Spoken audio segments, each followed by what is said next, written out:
What is up, everybody?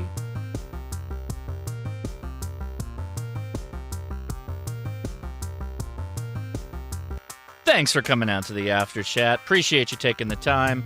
Hope you had fun watching the Meshtastic stream we did with the great people over there. It was really nice of them to make themselves available. I can't say enough about that. It was really, really cool.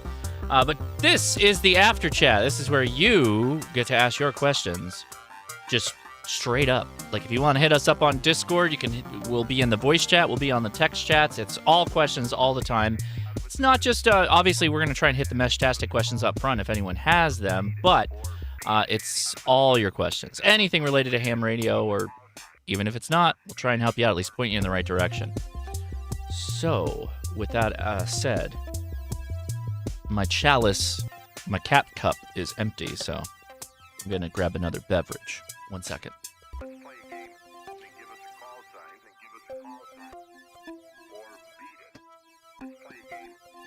All right. Aha! I cannot, Lars, man. Woo! My buddy. So I got a text message.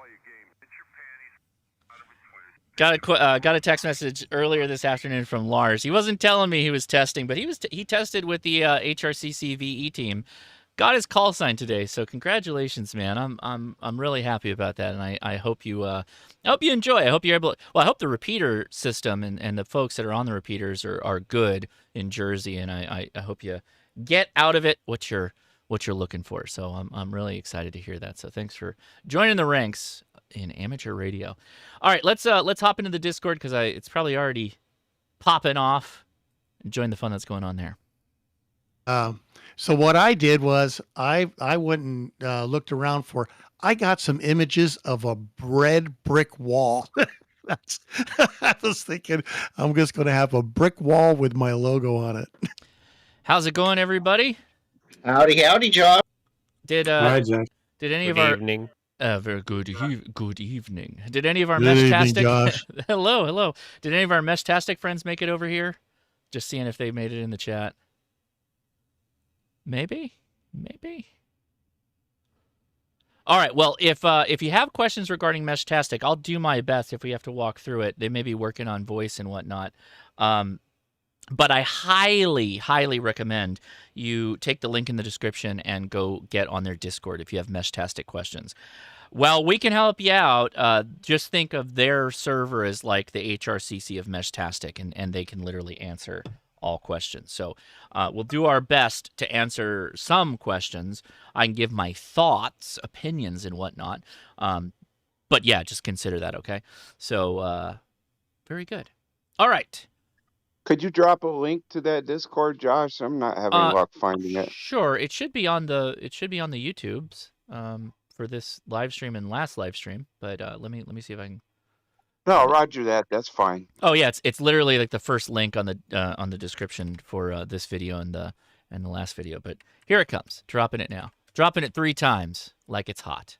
There you go. Check that out. Yeah, that's where you want to go. You. Right on. All right, cool. So what we like to do in the after chat, this is all about answering your questions in amateur radio or otherwise, and this is I think one of the best ways to get questions answered unless it's in person. Discord seems to be the spot to be able to kind of deep dive some of this stuff. So here's what we like to do.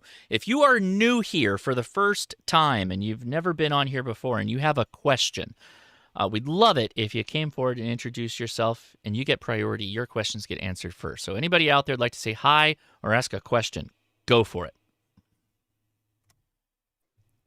Hey, this is Tony. Sorry, I had to change my push-to-talk settings on my phone. So there it is. I was the case guy in the video, so Yes. I am on. Sorry. Okay, no problem. Okay, so then with that said, we're going to change things up a little bit. So while we welcome all newcomers, you guys get priority in answering questions. But because Tony's here, we may get some of the other folks in Meshtastic too. But because Tony's here, I'd like to take the Meshtastic questions first. So is there any questions for Tony? Keep in mind all the development for the 3D printing, a lot of the stuff he does on Etsy for Meshtastic, nice little setups for kind of run and gun, run and go all-in-one little units for power, solar, etc. Tony's probably the guy to ask. So any questions for Meshtastic? Let's take those first. Go ahead, anyone. Hey Tony, Luke here. First time making it to HRCC after chat, so I'm happy to be here. Hey, welcome.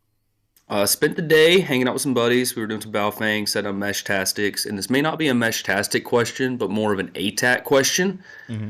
So we were integrating the ATAK software into the Meshtastics, and we kept running into an issue where the radios had no problem talking to each other.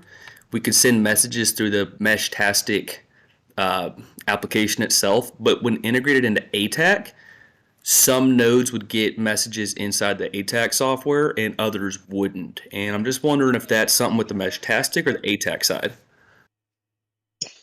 Hey, Luke, great question. I actually can answer that. Maybe it depends on how you have it set up. But there are two methods to connect, Meshtastic radios and ATAK. One is the older one is the ATAK forwarder plugin, which it requires specific versions of both ATAK and the plugin forwarder to work, and it has its charm, but it also has its issues. And then there's an official Meshtastic ATAK plugin that basically is kind of a direct pipe between devices and pushing the right data to ATAK. And the key to get it to be reliable, because of the really low bit rate of LoRa by design, is to change the modem preset from the default long fast to medium fast. It has more bandwidth. The range will be lower, but it's more than enough, probably for, the range you're probably looking for, and you can see if that works for you. But the Meshtastic ATAK plugin, the official one, not the ATAK forwarder, and changing your modem presets on all the devices to medium fast will probably resolve those issues. You can at least give that a shot if you haven't already done both of those. Nice. Okay, thank you so much. We'll give that a chance tomorrow. Just so you know, Meshtastic is making me totally broke, so I appreciate it. So you must have both. You must have bought a decent amount of gear, because to be honest, Meshtastic is cheaper to get into than amateur radio gear. So what have you? Well, answer that question. What all is the stuff you're buying? It's not so much what I'm buying. It's more so it's going to be what I'm getting into buying. I'm kind of in a rural area, so looking at having to put up a whole bunch of the solar powered nodes. We were looking at building some of our own until you posted that link on Etsy, and I'm pretty sure me and my boys bought 4 of them.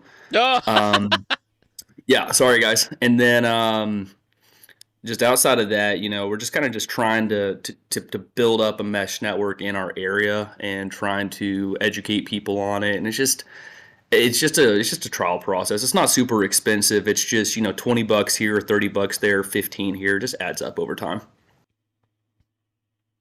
There you go. Right on. Yeah, so just as a shout out, man, there's a lot of cool links that we pulled up. Where is that? There it is.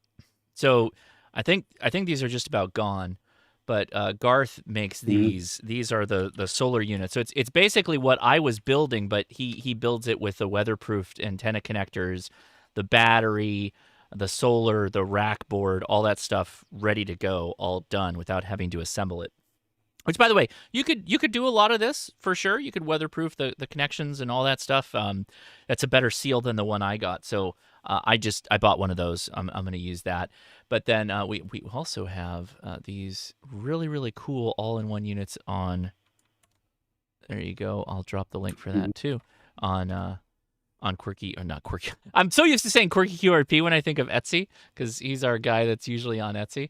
So if you want like an all-in-one personal, like grab-and-go Meshtastic that you can mesh with your home station, or one of these stations you could hook to like a line and pull it up into a tree for higher vantage point, higher signal propagation, this is also the way to go there. So drop both those links in the video for checking out.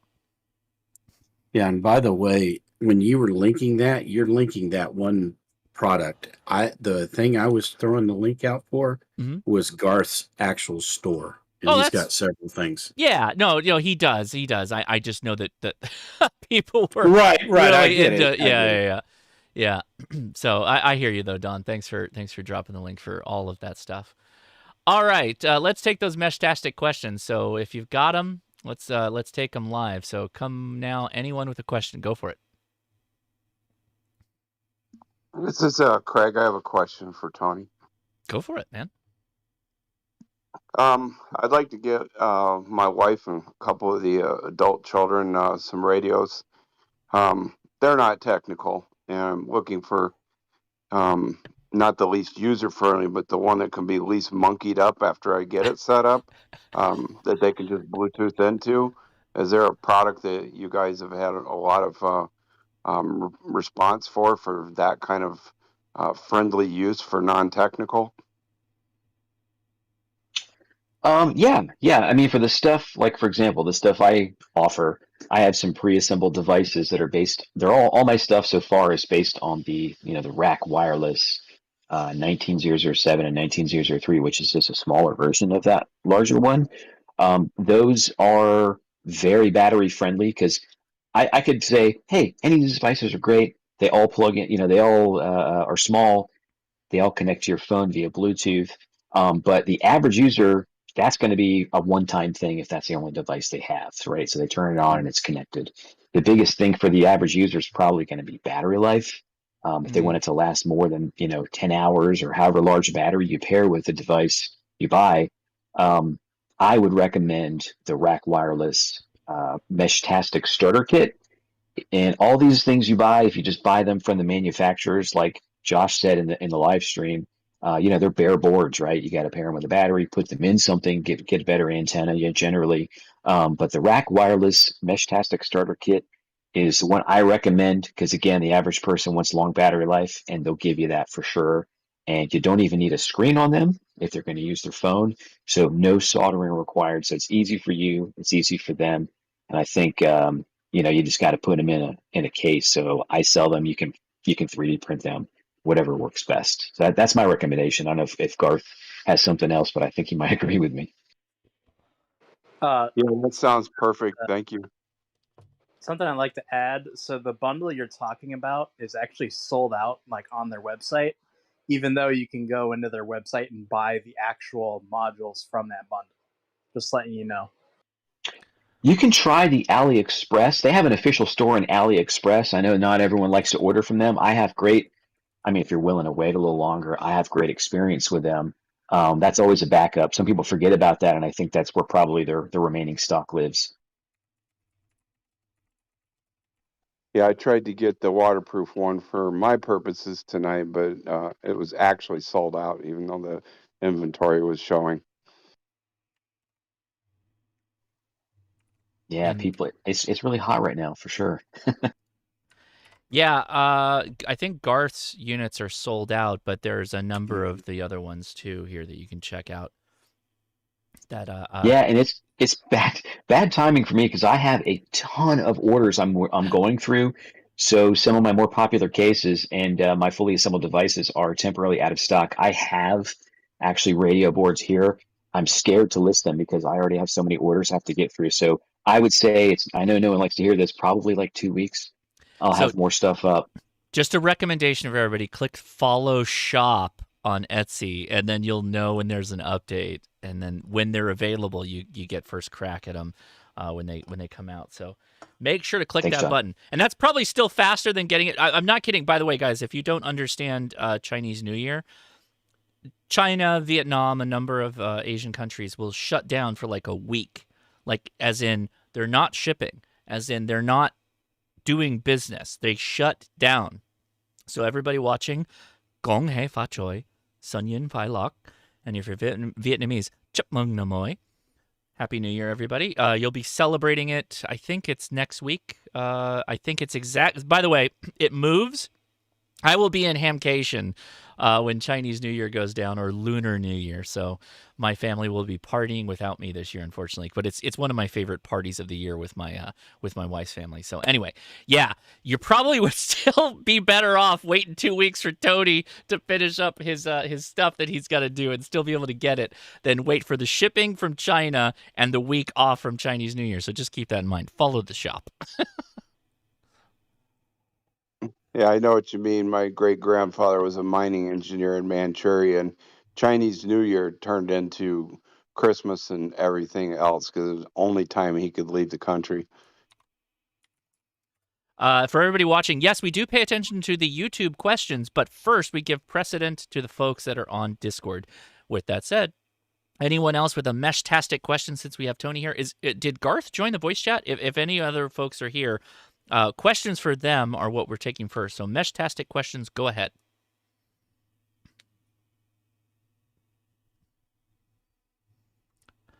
And also Facebook, we see your messages as well. Someone says no reply on Facebook. We don't stop everything just for one comment, guys. There's a lot of comments, but hang tight. Josh, We'll get you all. Go ahead.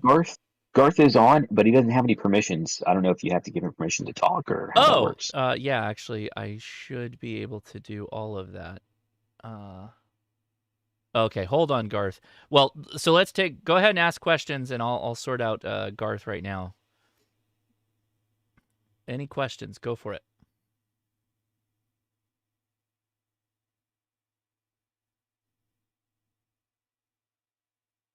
Well, that's good. We answered all the Meshtastic questions. There's nobody who needs any Meshtastic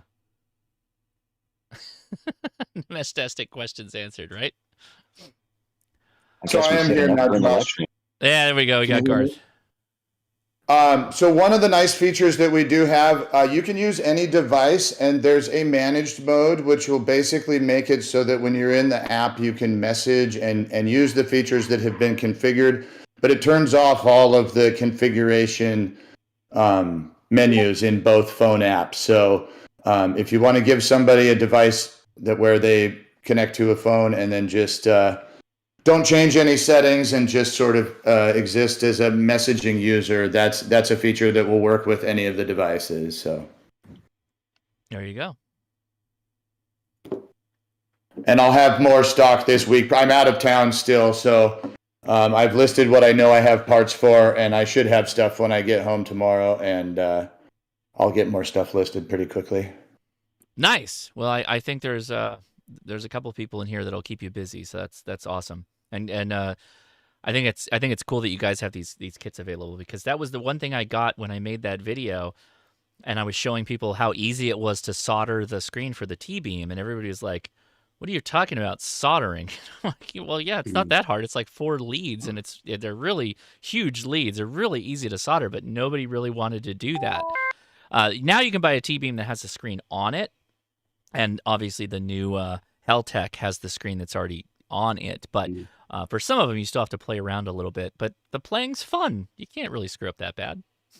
Yeah, the Heltecs, when I bought the Heltecs I bought, and I assume they're still the same way, they come with a little set of pins that you can, solder to the edges of the board so that you can use those little pin wire things just to slip wires on for playing around with. So yeah, you can get some of them, and they look like there's things you need to solder, and some of them, even though those parts are there, you don't really have to do it. There you go. Another question from Tony and Josh. Yeah, go for it. Obviously, you're both vendors, and I'll have to cool my jets here a little bit. How do you best like to be contacted with purchasing questions? Obviously, I'm gonna get your waterproof enclosure, but I'd like to add a couple extra radios on there that can be configured, as you just said, Josh, where my wife and daughter can't mess it up. Yeah, so you're talking to Tony and Garth, but I hear where you're coming from. They'll be able to answer. Go ahead, guys. Yeah, for purchasing stuff, just you can message both of us pretty easily through Etsy, and that's probably easier to separate Discord and purchasing stuff. So, absolutely, yeah. Thanks. Yeah, thank you. I just don't want to mess up your guys' routine and get the best answer I can get. Well, just out of curiosity, though, I mean, after the purchase type things, wouldn't it be better to cover those on the Discord? I think both of us will probably support stuff either place. For Etsy is a little easier to keep track of, if it's specific to a purchase that you've made. And yeah, the website and Discord have much more support than either Tony or I can provide individually. So once you really start digging into all the settings and stuff, there's a lot of really helpful people there that I would encourage you to take advantage of. we want to help. So there's a lot, and then there's a lot more people that want to help beyond me and Tony as well. So Yeah, and they're worldwide. So I would say unofficially, almost 24-hour support because there's people all around the world that have the knowledge that might be able to help you out anytime, pretty much. Yeah, I have a question that's probably more related to my ham friends. But do you know how good the RF rejection is on those things? Because one of the things that guy was talking about a minute ago, where he's talking about the Baofeng, he has a Baofeng, and then he's got one of the Meshtastic devices. Mm-hmm. But if those things are in close proximity, how badly will one interfere with the other? Well, they're channelized in spread spectrum, so I feel like their rejection would be pretty high. But that's actually a really good in the weeds question. I don't know who wants to answer that, Garth or. Well, because I mean, I've got when I transmit 1500 watts out of my HF rig, it will bring down my VHF UHF rig, and that's just a pure power thing. Right. It literally just swamps it. So, and I've had trouble before with hotspots being too close to the hotspots with the radio. You really need to kind of back off, and that's the kind of rejection I'm talking about, not like harmonics or something like that. I'm talking about pure RF power. Oh, you're just talking if you just swamp it with RF power and it's adjacent to it? Right. And what is that? What is that limit? Because 5 watts could be that limit. I don't even know if we know what that limit is, but Garth, has anybody tried to just swamp one of these devices with huge power? Like, think. I got a use case. Like if you've seen those guys who like are doing the contested jammers, the like spread spectrum jamming devices. Like, has anybody, like, is there ever a situation where anyone's tested it in a jammed like environment kind of thing?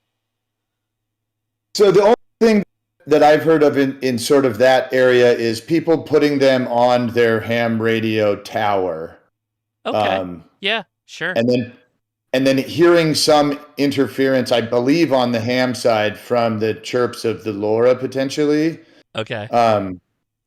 That I don't know how you would hear it on the Meshtastic side without some equipment that I'm not a amateur radio, so the RF stuff is not my specialty. I'm a software engineer.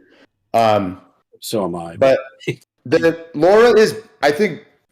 For the power of LoRa, I think most hams that I've dealt with have been really impressed by how well it works despite being very low power. And it works below the noise floor, and it's kind of designed to work in really noisy environments. So most of my customers that have been hams have been pretty impressed by how well it performs for such a low power device. Now, if you try to overpower it with a ton of RF, I'm not totally sure what the effect of that would be, but it has been really impressive for its power, both distance wise and then dealing with noise. So it would be dropped messages, but there's some amount of retransmit that they do. So I guess it would depend on what the duration. If you're just like hardcore rag chewing on 1500 watts, then yeah, you might drop some messages. But yeah, Tony, you were going to say something. Go ahead. Yeah, and related to that, yeah, sure. Like you said, you can overpower virtually any signal, right? But the cool thing is there's another module that it's new, it's in development, it still needs some more testing, but it's called the store and forward module, and you can have a node configured in your mesh. Like the T-Beam, for example, that has the appropriate PS RAM to store the messages that can kind of buffer messages. So if your device has not received them, say lost packets based on range or somebody trying to overpower and jam your signal, which is less likely than probably the trees in the way.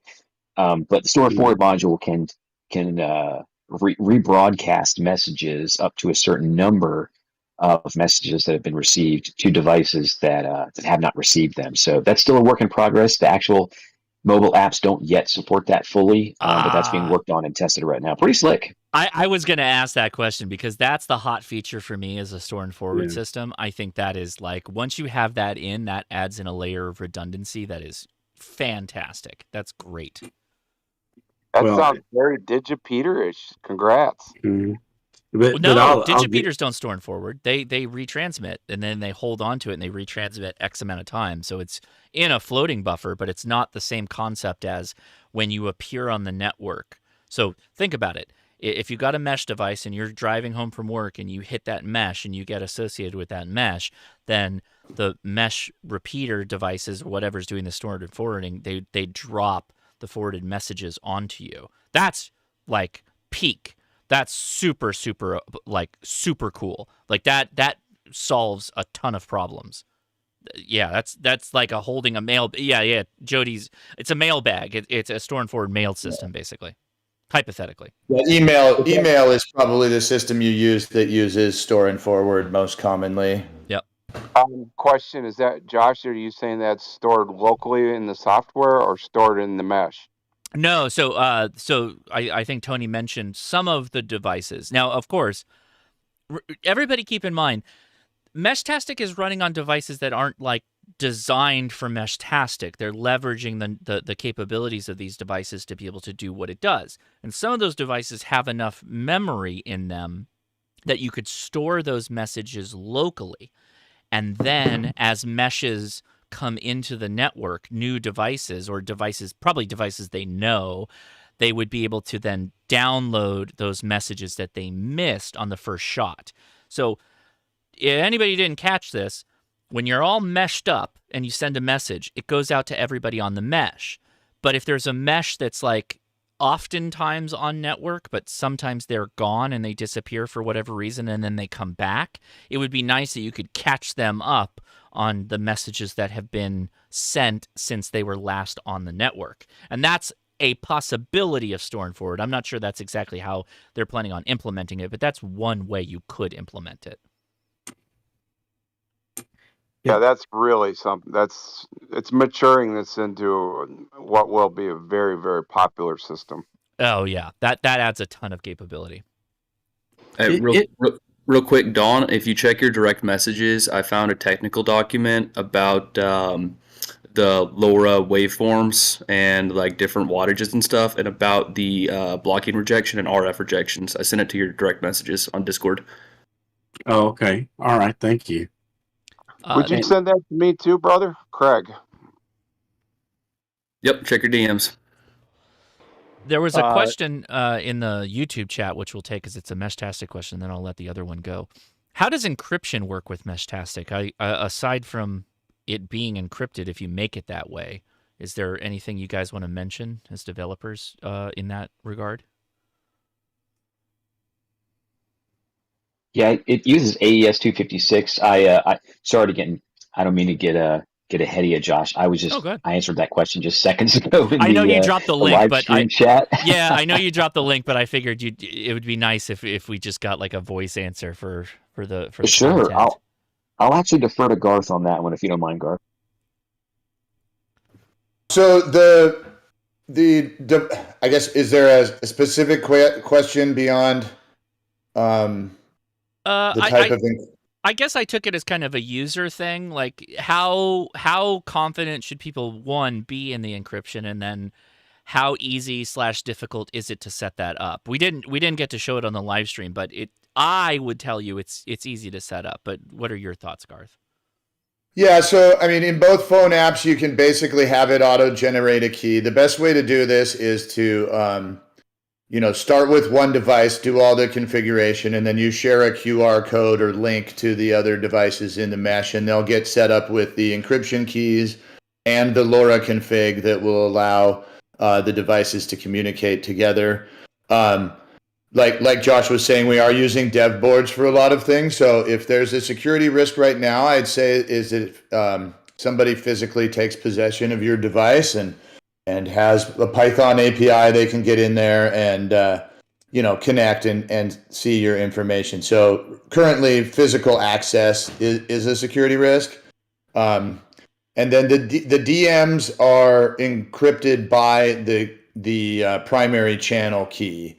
So we similar to some of the other stuff, excuse me, in order to facilitate eventually sort of an end-to-end encryption system, we would need to store some additional key information on the devices, and we have been working on that, but it does use a bunch of memory and potentially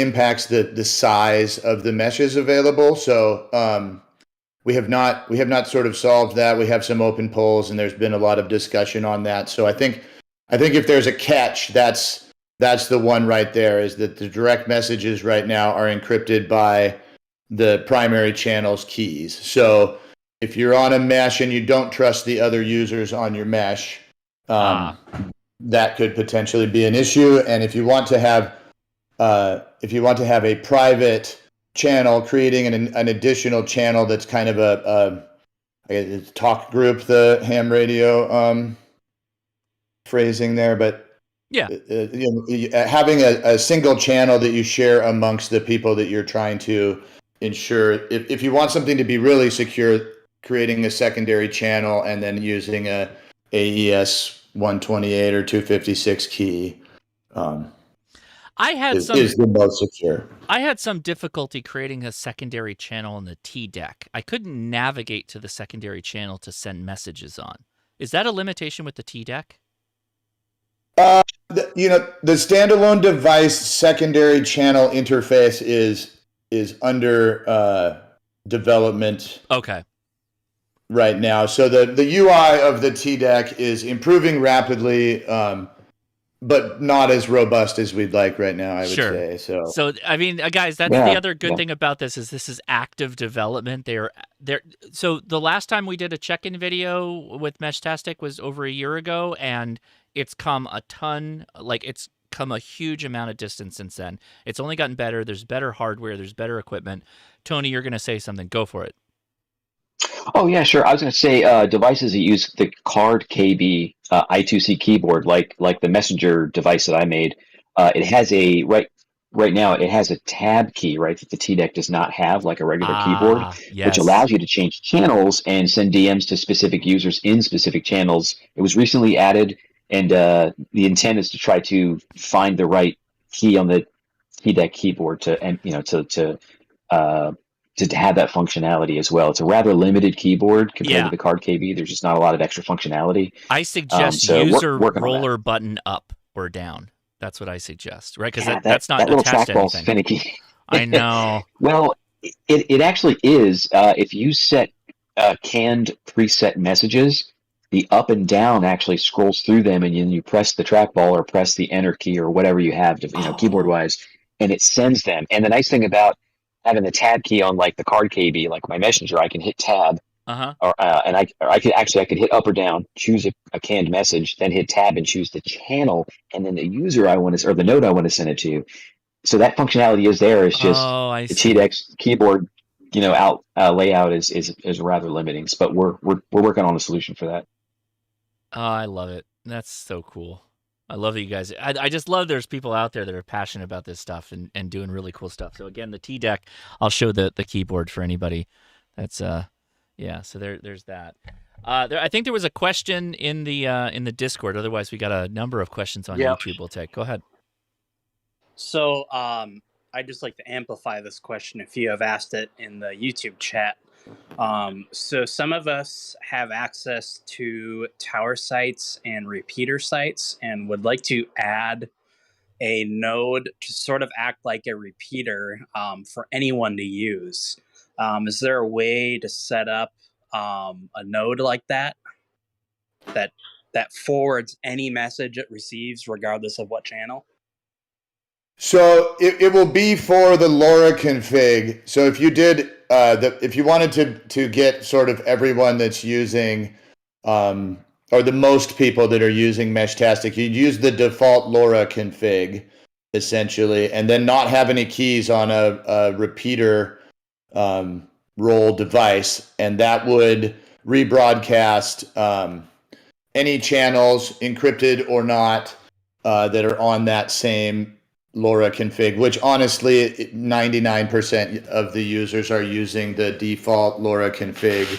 And then people that are super interested in all the radio details are often tuning those things to do some testing and stuff. And then when they want to actually chat with nearby people, going back to the default config. So That would be the way to do it. Then your keys aren't on the repeater that's on the tower. So if somebody did get physical access, they would not compromise any of the encrypted channels that are on there, and it would just repeat packets that it receives that are on the same LoRa config. So the long fast preset is the default one. It's a real good balance of range and speed and network size, and is really what most people are using. So that would be the way, I think, and we'd be happy. There's a come on the Discord and you'll get a ton of help with getting stuff on a tower. We want more stuff on tower. So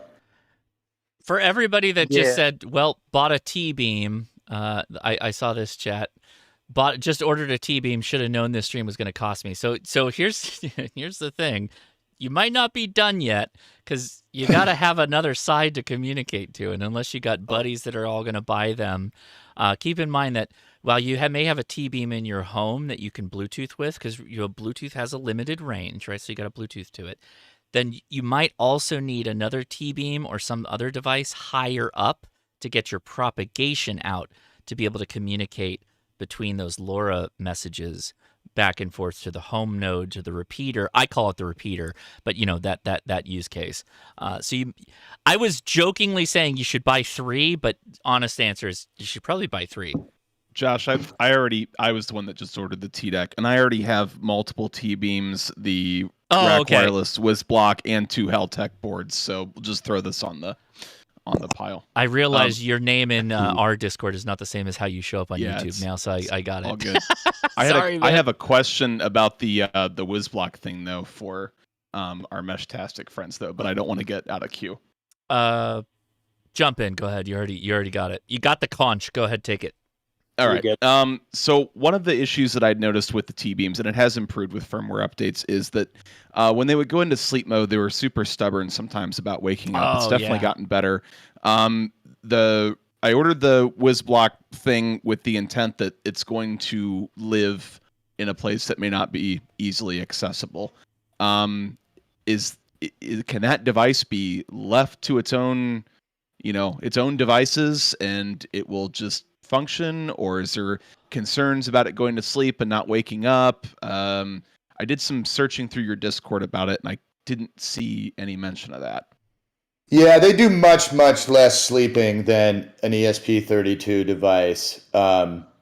So they're probably 10 times less power hungry than an ESP32, and more than that if you have Wi-Fi on. So the ESP32s are a really efficient power-wise Wi-Fi device, but Wi-Fi is not really very power efficient. So the NRF devices are a much better choice for permanent installations and solar, essentially. So would you recommend, like, if say some of us wanted to set up like a repeater, quote unquote repeater, right? Would you suggest the NRF instead of the ESP32s? Yeah, I think the rack hardware is rack is kind of an industrial modular IoT company. And so their hardware, while as LilyGo is more of an educational company. So I think if you're looking for the highest quality hardware, the WizBlock rack equipment is the best that is available right now. And there's a ton of people working on custom stuff as well, but the rack has been the most reliable and kind of industrial equipment that we have. I guess something else to ask then, because they do have an ESP32 module. Of course, you have to add a secondary radio for LoRa. But is that any better than the ESP32 stuff from like the T-beam and LilyGo and stuff like that? It's actually worse. I wouldn't recommend buying that. It uses an old ESP32, and then it requires the older 5005 baseboard, which is micro USB and not USB-C. So that is really their ESP32 module is really not something that we are able to use much right now. No, and I would even say if you're looking to set up a repeater and put it somewhere out in the wilderness or on a pole, and you want to use a solar panel to charge it with batteries, the rack and NRF52 CPU based boards, they're really the only choice. ESP32 is just too power hungry. You'd have to strap a car battery and a giant solar panel to make it through some of the cloudy days, and rack stuff just powers through without any drama. We have access to those. Yeah, I mean, the you thing can. is the reason I ask is because, being a tower site, obviously we have on-site power, so I'm really not concerned about power usage. I understand that like part of the whole Meshtastic thing is to make not, very power-hungry devices, but like for, think of it like critical infrastructure. The repeaters are the ones you want to keep running all the time. I don't want something that sleeps 90% of the time. And then, like Evan was saying, it goes to sleep and then it misses a bunch of stuff and then wakes up and then, it's already passed. I would Yeah, guess everybody knows how the ESD protection is way up on a tower like that. Oh, and another thing, I say tower site, but it does not mean it's going to be going up on a tower. The tower site itself is pretty high up. It would be on the actual shack that sits next to the tower. Yeah, I mean, I think probably that any of the other ESP32 devices, if you have power, obviously, then that takes away the need for it to be super low power. And I don't think there's any. I think you can disable completely all of the sleeping on it. So when Meshtastic was originally out, the sleep for the ESP32. There was a feature where it went to sleep and then you had to hit the center button on the T-beam and everything would wake back up. And it was supposed to wake up on LoRa received in this super power-saving ESP32 mode. And what we found is that didn't really work very well, that it didn't always wake up. I remember that. Yeah. Yep. On the ESP32. So I have not seen that problem unless somebody turns on those features, which are not defaults anymore for quite a while. So if you want to put a T-beam powered on the top of the shack, I don't see any issue with that, or any other ESP32 device, really. Sorry, one more thing. I actually, my stomach kind of dropped when you say, "Oh, I don't recommend the ESP32 one," because that's the one I ordered. My question, though, you mentioned the 5005 board. It only supports that, but I can order it with the newer board. Does that matter? Yeah, I mean, so it works. It doesn't work. It'll give a critical error 3, which means it can't find the LoRa radio. So did you buy the LoRa module and the ESP32 and 19007? Yes. Okay. I don't think that's going to work, to be honest. They do still sell the 5005 board. And that's the only thing that's working with the ESP32 rack core right now. So the other thing that's not great about those boards is that you have to bridge the pins to get them to load the firmware on there. So getting the firmware on the device is a little trickier too. We have not really figured out what the issue is. When the 19007 came out, it basically, that board stopped working. And I've tried this a bunch with the 19007 and we've done some debugging with some of the firmware devs and just have not really figured out what difference between the base boards there caused that module to not work properly. And then it is an older ESP32 chip, so it just hasn't received a ton of attention recently. But so your best bet is probably to order a single core on your next order of the 4631, and then get the 5005 base board that will work with your ESP32 and the LoRa module. I know that's confusing. It just hasn't worked. We've tried. Oh, no, that makes 100% sense to me. It makes sense. Just again, one more thing. Now that you mentioned the NRF board, Because you can order like that another LoRa board, is there like an advantage to having 2 LoRa modules on one of those boards? No, I don't think it'll do anything, to be honest. Gotcha. All right. Yeah, my comment earlier about ESP32, after that you mentioned you're going to probably run, a power line or have access to constant power. In that case, I mean, Garth had some great points about like just the robustness and the QA and just the intent of industrial use of rack stuff versus LilyGo and other ESP. But if you're powered, I mean, you can go with whatever makes sense. And someone mentioned in the live stream chat that, hey, if you want to ever use store and forward on that tower, you're going to want to get a device with PS RAM, which is going to be like a T-beam or something. So I would say look at use case, ask some questions in the Discord on Meshtastic.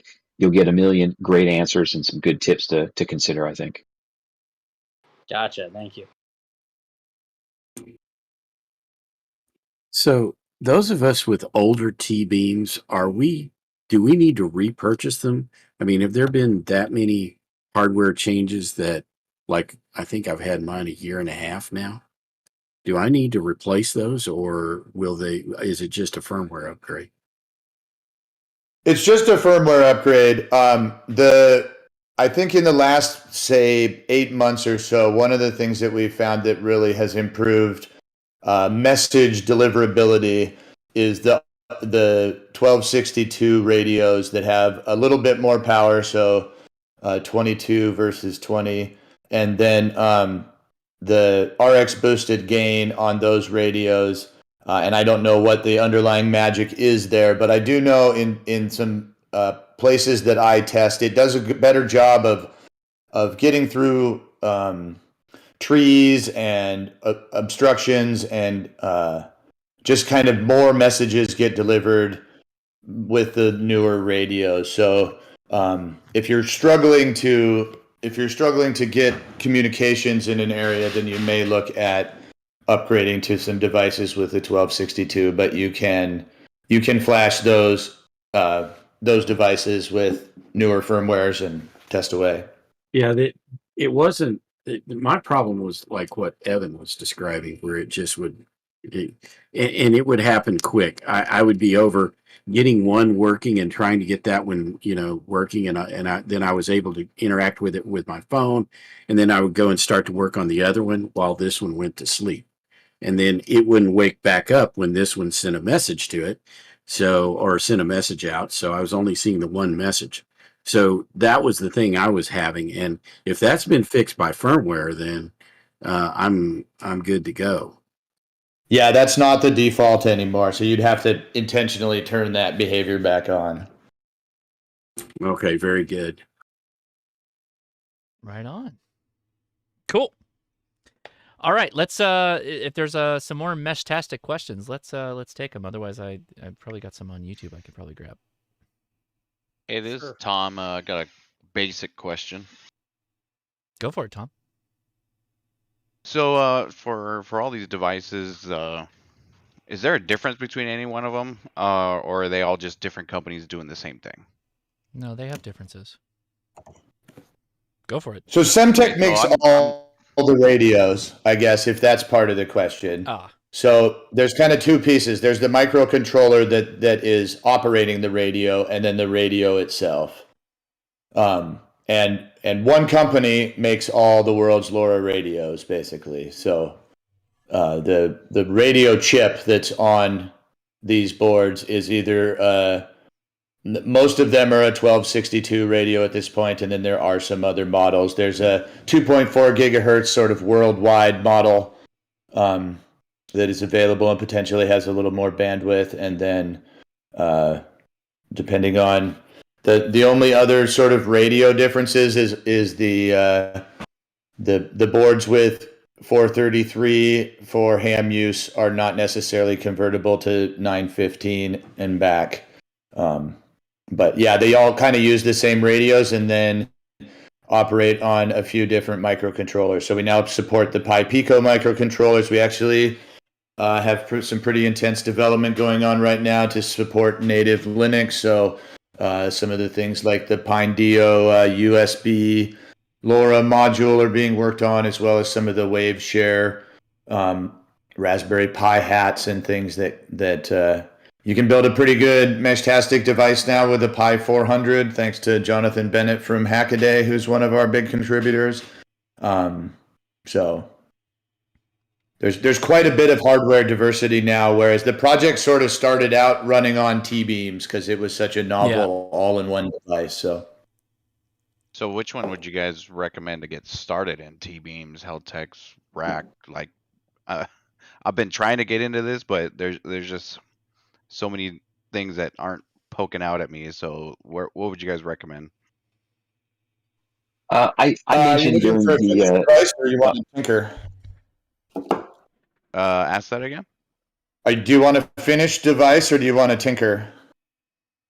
I don't mind tinkering at all. Like, it's fine. It helps me learn a lot more. So Yeah. So the like Tony said, the Meshtastic starter kit from Rack, which if the Meshtastic starter kit is sold out, you can also just buy the 19007 4631 starter kit, which they also sell. It just doesn't come with Meshtastic flashed on it already. And I would imagine they'll restock those pretty quickly. That's kind of their primary product, and they don't run out of that very often. They are closing for Chinese New Year's here in 1 day, so get your Rack orders in if you want them delivered in a super nearby time frame. Chinese New Year can be anywhere from like a week to 2 weeks of shipping delays, though, guys. So keep that in mind. Yeah. we talked about it in the live stream, but Josh showed an Amazon listing for the Heltech V3. That's version 3. That's kind of the plug it in and go. It doesn't have GPS, but if you just share your phone GPS, which is an option with the mobile apps, you don't need onboard GPS. It'll save some power for that device. I prefer Rack myself just because I'm all about battery life.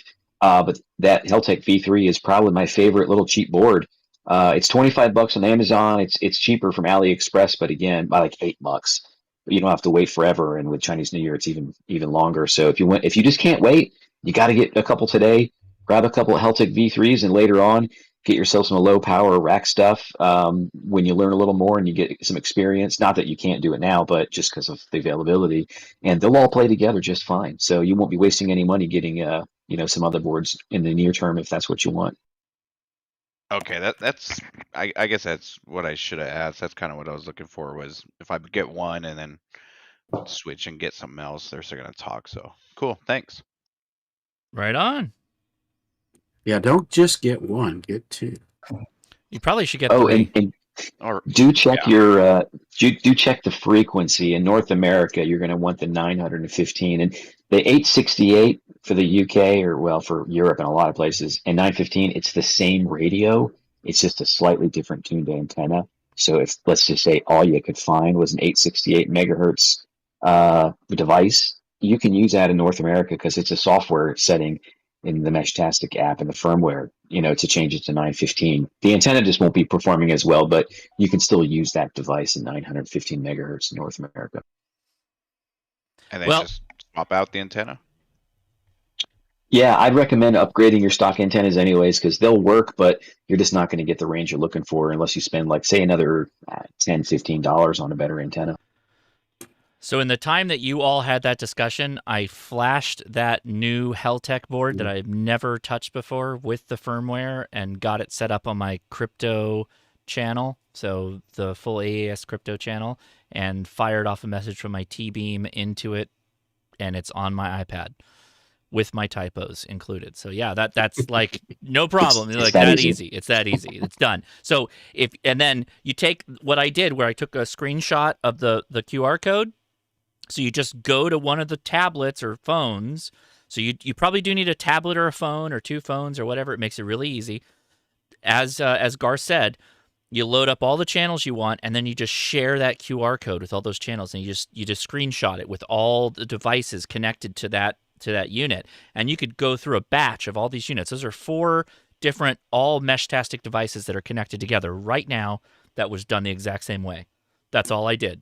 You watched me do it. I did it pretty much live. It was all live. This is all live. I don't know if you know that, but we're live right now. So yeah, there you go. It's very easy. Very, very, very easy. The Heltechs in particular are just really simple to use. What is a Heltech V3 SX 1262? There's It's this whole description. It's one more than the V2, Don. It's one. Well, more. yes, but this one, the one I'm looking at, is half the price of the other Heltech, and they look exactly the same. And yet this one is 433 to 510, which is kind of interesting because that means that I can use it as an amateur radio operator, right? Yeah, but then you lose the crypto. That's correct. Yeah. Well, I'm not, who cares about crypto? Well, I as we already covered for people that were paying attention to what I was doing, I'm trying to figure out how sexting works on this thing. That we can't ban it like they banned SMS GTE on APRS. You could do that with a Meshtastic and your significant other. So think about that. Well, but SMS GTE is back again, right? No, SMS GTE is not back. It's a different text messaging service. Yeah. Well, according to somebody, SMS GTE never went away. You had to register for it just before it went dark. Right. And then you would still have it. Well, but who knew? I did, and spoiler alert, I didn't tell anybody about it yet because I haven't. Because how am I supposed to make a video on that? If you were like me and you made a secret account and you still have access. Yes. Yeah. I'll share my account with you. Somebody said they had a question. Go for it. Yeah, it's Craig. I keep getting booted off on my phone. On a tablet, push to talk, playing nice. I thought by default, Meshtastic did have its own proprietary, encryption by virtue of being a frequency hopping. Just all that neat mumbo jumbo. I'll let Garth answer that, or Tony jump in there. Default out of the box, right? If you just load the firmware, what's it operating on? So there is a very simple key that is used for the default option. So it is encrypted. It's not an empty key, but it is a known key. Yeah. That is the default. It's like a 4-character key, right? It's very it's easy. Everybody knows it. Yeah. Well, you said the very key important thing to us amateur radio operators, a known key. And the only other question I've been holding until the really hot questions is, what is up with these 3-watt models? So we do have a contributor that's made the station G1, and he's working on the station G2. He's a Chinese RF engineer, and that is basically that there is a DIY project that Meshtastic has done called the Hydra, and that's a 1 watt design, and then Neil has designed that station G1, and he's working on a G2 that has the 3-watt power. Now, the one thing with the higher powered modules is you do get kind of the shouting over effect, right? So he can broadcast way out, but it's hard to get back sometimes. Extra power has not necessarily been perfect with Meshtastic, just because instead of being, I know a lot of ham radio stuff is kind of fixed position, where the repeaters and radios are kind of in a ham shack or in a fixed location, and a ton of the Meshtastic use is bags of water, walking around holding a radio. So he also has a portable model that attempts to use radio by your body to do a little better job for those mobile nodes. So there's one 3-watt model basically, which is that station G1, and then coming G2. There you go. Nice. Let's take a minute here. I got a number of our YouTuber friends that are here as well, so I'm kind of curious what they think about Meshtastic. So I'm going to take a quick break and chat with them, and then we'll take your questions as we continue. So thanks for Garth and Tony to hang out. Starting at the top. Oh, shout out to Corpse a lot, by the way, getting his license. Appreciate you, man. Thank you. Yeah, very much glad you joined us out here. This is not amateur radio, but it's still super cool and very nerdy. So your comment that kicked off the live stream Hello, fellow nerds, I think is apropos. How you been, man? Been good. Same old crap. I'm just researching antennas now. I'm trying to weed through that. 2 meters, 70 centimeter. I don't know if HTs, if it makes a difference. I don't know. It does. I come from GMRS. I don't know. Yeah, so go watch my video on like the best upgrade you can do for your handheld, and it's get a BNC adapter, and then you can swap out to any antenna you want in an instant, and oftentimes signal stick, and there's a myriad of other options that are really, really good. So yeah, check that out. Yeah, I'll watch. Yeah. All right, Frank, YouTube's Frank is here, and he wants to talk about a couple of things. Frank, are you into Meshtastic at all? I am not, but I'm going to divert you for a second. Chase is in here as well. He's up there under C for Chase. Shoot, I skipped. I was looking up Chase. Sorry, buddy. I've done this twice to you now. Go ahead. Well, it's been a few weeks since I actually... Bump your gain a little bit, too. Get close to the mic or bump the gain. You choose. One sec. I got to fix my audio button. So, Frank, go ahead. Okay. This is what happened last week or the week before, yeah. It is. It's exactly what happened. Well, good evening, everybody. I have, and I passed this by Josh ahead of time to make sure he was cool with it. I don't have much going on right now. I have videos still in the queue trying to get edited on a slow laptop. I do have a poll running on my YouTube channel and the rest of my ham radio social medias. I'll drop my link here to my YouTube in a second. I have a poll. I want to know, for those that are curious whether or not you're subscribed, I want to know what would interest you more, a Motorola how-to video series or a railroad radio informational series? What do we talk about on the railroad? How do we use the radios, etc., etc. So I have a poll going. Check it out on my community page on my YouTube, and all my socials are linked there on YouTube as well. Other than that, there's not much going on. As far as Meshtastic goes, I have seen it. I've researched a little bit of it. I don't own any of it, but that is another rabbit hole to go down, and I blame Josh for it. So thank you, Josh. You're welcome. I'll tell you, from a YouTube algorithm standpoint, you'd probably get more hits on a Motorola video, but at the same time, you should definitely follow your passions in all things YouTube, and if you don't do that, you will burn out. So there's a couple of people that said, why not both? A good question. Just pace them out, man. That is a good point. What's funny about it is TO, temporarily offline, our great KM9G Steve, was we were talking about video ideas and whatnot at Quartz Fest one evening, and both of those were actually his ideas for my channel. Mm-hmm. So I got to give him a shout out for those ideas as well. It's absolutely fantastic. Yeah, he's a good video tactician on kind of knowing what the pulse of radio is and all that other fun stuff. Because I mean, he has multiple channels, including his vintage computer channel and whatnot. So I would tell you that there's more people that are looking for better, good Motorola videos, but you can't stop the foamers. And I know that might not be the right term. I think rail fanning is the term that a lot of people use now. But yes. You know what? I'm gonna stick to the term that my sister told me, and she's an engineer on the Disneyland locomotive, and she calls them foamers. So that's whatever floats your boat. That's the important one. Right on, man. It's all good though, because I know that there are special frequencies specifically for rail fanning that people use and program into their radios. So yeah, I think. Honestly, I think you could do both, and it won't be that big a deal. But yeah, if you had to put priority, there you go. And if you could go ahead, Don. No, I was just going to say, if you could do a video on navigating the Motorola site to get your first actual software, get the CPS, then you would be a hero to many, many people. Don, that's like a 5-minute video. I could have that, besides you and Shane both tried to help me, and it didn't hard. work. I did it, Don. I'm still waiting for my actual. I need a hero. Okay, here's the real test. If K-Murder can do it in less than a week, Don, you can do it. As simple as that. Did he? Wait, I know did Mike?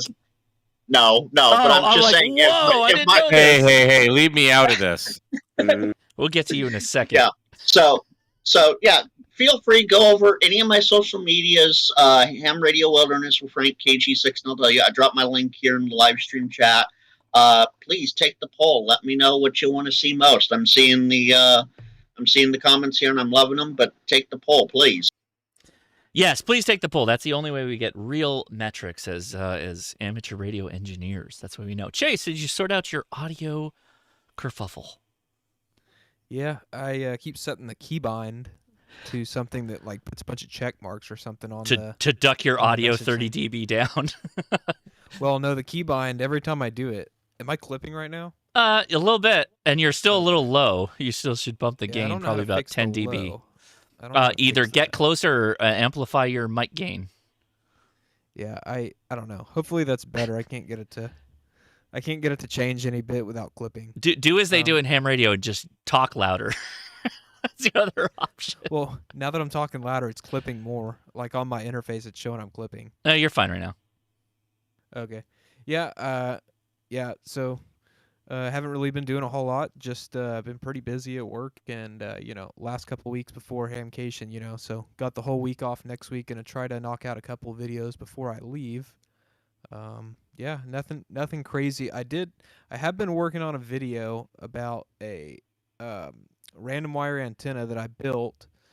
I was gonna try to build it and use it without an unun, and I was just gonna use the tuner. Oh. But I tried it out at field day, and it didn't work at all. No. You're going to have a beefy tuner to be able to do that. Yeah, I was trying it out on the 929, and that thing was just like not tuning at all. It tuned fine at the house, but when I took it out, it crapped the bed. Okay, well at least you tried it at the house, so shout out for that. That's good. Yeah, I don't know if it's just I don't know if it was I don't have enough battery power to actually get the tuner to work. It's probably the ground composition of where you had it more than anything. Yeah. So and the assembly, how you had it set up. Yeah, so I guess I got to try to find an unun that might be able to ship before this week before I leave, so I can get that video pushed out hopefully. But if not, I'm just gonna have to do another video on. I'll have to do a video on preparing for Hamcation. Hey, well, make sure you come up and say hi, man. It's gonna be fun to see you. Yeah, for sure, dude. Yeah, I hope to get to see a bunch of you guys out there. I talked to Grayman Poda last week about it. I told him kind of my idea with it, just kind of do a quick little interview with some of the other YouTubers, just when I see you guys out there on the floor. Right on. So I want to give a shout out to Garth. He's got to head out right now, but appreciate his time, particularly on just, literally coming out of a skiing trip and hopping onto a nerd chat to talk about some fun radio stuff. So appreciate you, Garth. I don't know if you had already, but thanks, man. Appreciate you. All right. By the way, if you have more questions, again, the link is in the video description to go directly to the Meshtastic Discord. That is, seriously, I'm not kidding. There's a lot of people in the HRCC that can help, but I think they compete for the most online Discord in comparison to ours. There are a lot of people that are active there, so make sure you go avail yourself of that. All right, next, let's say hi to Evan since he's hanging out. Evan, also a creator over on the Tickety Talks. We love those short form videos. You're also a Meshtastic user of some time. How you doing, man? Are you on mic? Oh, he's muted. I skipped in there for a second. All right, we'll move on then. We'll maybe come back to him. So Grayman Poda's next, and Grayman Poda gave me like a scare yesterday. So we were doing a live stream with Eric, and he was talking about the Green Cube satellite that's running at medium Earth orbit, which I was super excited to do. And Eric reached out earlier in the week, and he was like, let's talk about this. And I was like, dude, we got to get the news out right now because they're potentially shutting it down on the 5th. He came on, and literally I'm watching the news, and we're getting updates that Italy is going to keep it going at least until they can figure out what's going on. But then we start we start the live stream, and Grayman Poda's like, it feels like he's poking at Eric, and Eric's not responding to any of his comments. He's not saying anything, and I'm like, what's going on? Is Grayman Poda kind of a bully? But then it turns out it's a Navy thing. Is that what it is, Grayman Poda? Is that what's going on? Yeah, it was pretty much a Navy thing, and funny. I'm like, do I gotta put this guy on mute? Like, what is with the tacos? And like, you keep calling him ham stick, and I'm like, what the hell, man? What are we doing? Well, that's his nickname is Hamstick Eric. Okay, all right. Well, I mean, everybody was like, I thought they were all bullying him, and I'm like, what? I was not prepared for any of this. Like, I just want to talk about a satellite. But how's it going, man? Doing good. Actually, he was talking later on another thing, and that he was so focused on doing his presentation. Oh yeah, he was wasn't dead paying attention focused to the comments. Yeah, he didn't look at all. Real quick, I did see that Tofo's getting ready to head out. If you wanted to wrap up with him real quick before. Yeah, absolutely. Let's do that. You want to, Tony? You want to say anything before you go? And whatever shout outs you need to do, go for it, man. Well, first of all, shout out to Josh for the last minute invite to the live stream and this opportunity to chat. Really appreciate it. Anytime you guys have questions, obviously we've plugged this a million times, but the Meshtastic Discord is the place to go. And if you need a case, obviously I've released all my designs to the community for if you have a 3D printer. And yeah, of course, I also sell an Etsy too. But the nice thing is that you have options. You can even make your own, put it in a cardboard box. It's all good. The thing is, it's fun to do. And I wish everyone well with this and all their other pursuits. Don't spend too much money on yet another hobby, but at the same time, do what you like to do. And by that, I appreciate it. Thank you so much, man. I'm so grateful you guys had the time and you were willing to hop on the live stream. So thank you so much. And I hope everybody does go take the link in the description and joins you on your Discord and ask their questions over there, because that's the right place for this kind of stuff. So huge. All right. See you guys. Thanks. Take it easy, Tony. And yeah, links in the description for Tony's Etsy store too. So if you want like an all-inclusive enclosure, plus he does all the radio builds as well. If you contact him, go check that out. Make sure you take the links there. So PB1788 dropped a fat super chat, $100 super chat. First, thanks for the sticker quick. You're welcome. I'm not exactly sure what that is. Where can I get the new set of questions going to apply for my first level ham license? Sorry for left field question. For $100, I'll stop and answer any question. So this is what I'm going to do. So let me pull up the web here, and I'm going to show you exactly where to go for this. Okay. So you go to hamstudy.org. Right. You bring that up. And then you go to whichever license you're trying to study. Technician, you said first level, so we'll go technician. And then you got study mode, and you have read questions and practice test. So in your case, if you're looking for the entire pool, you go to read questions.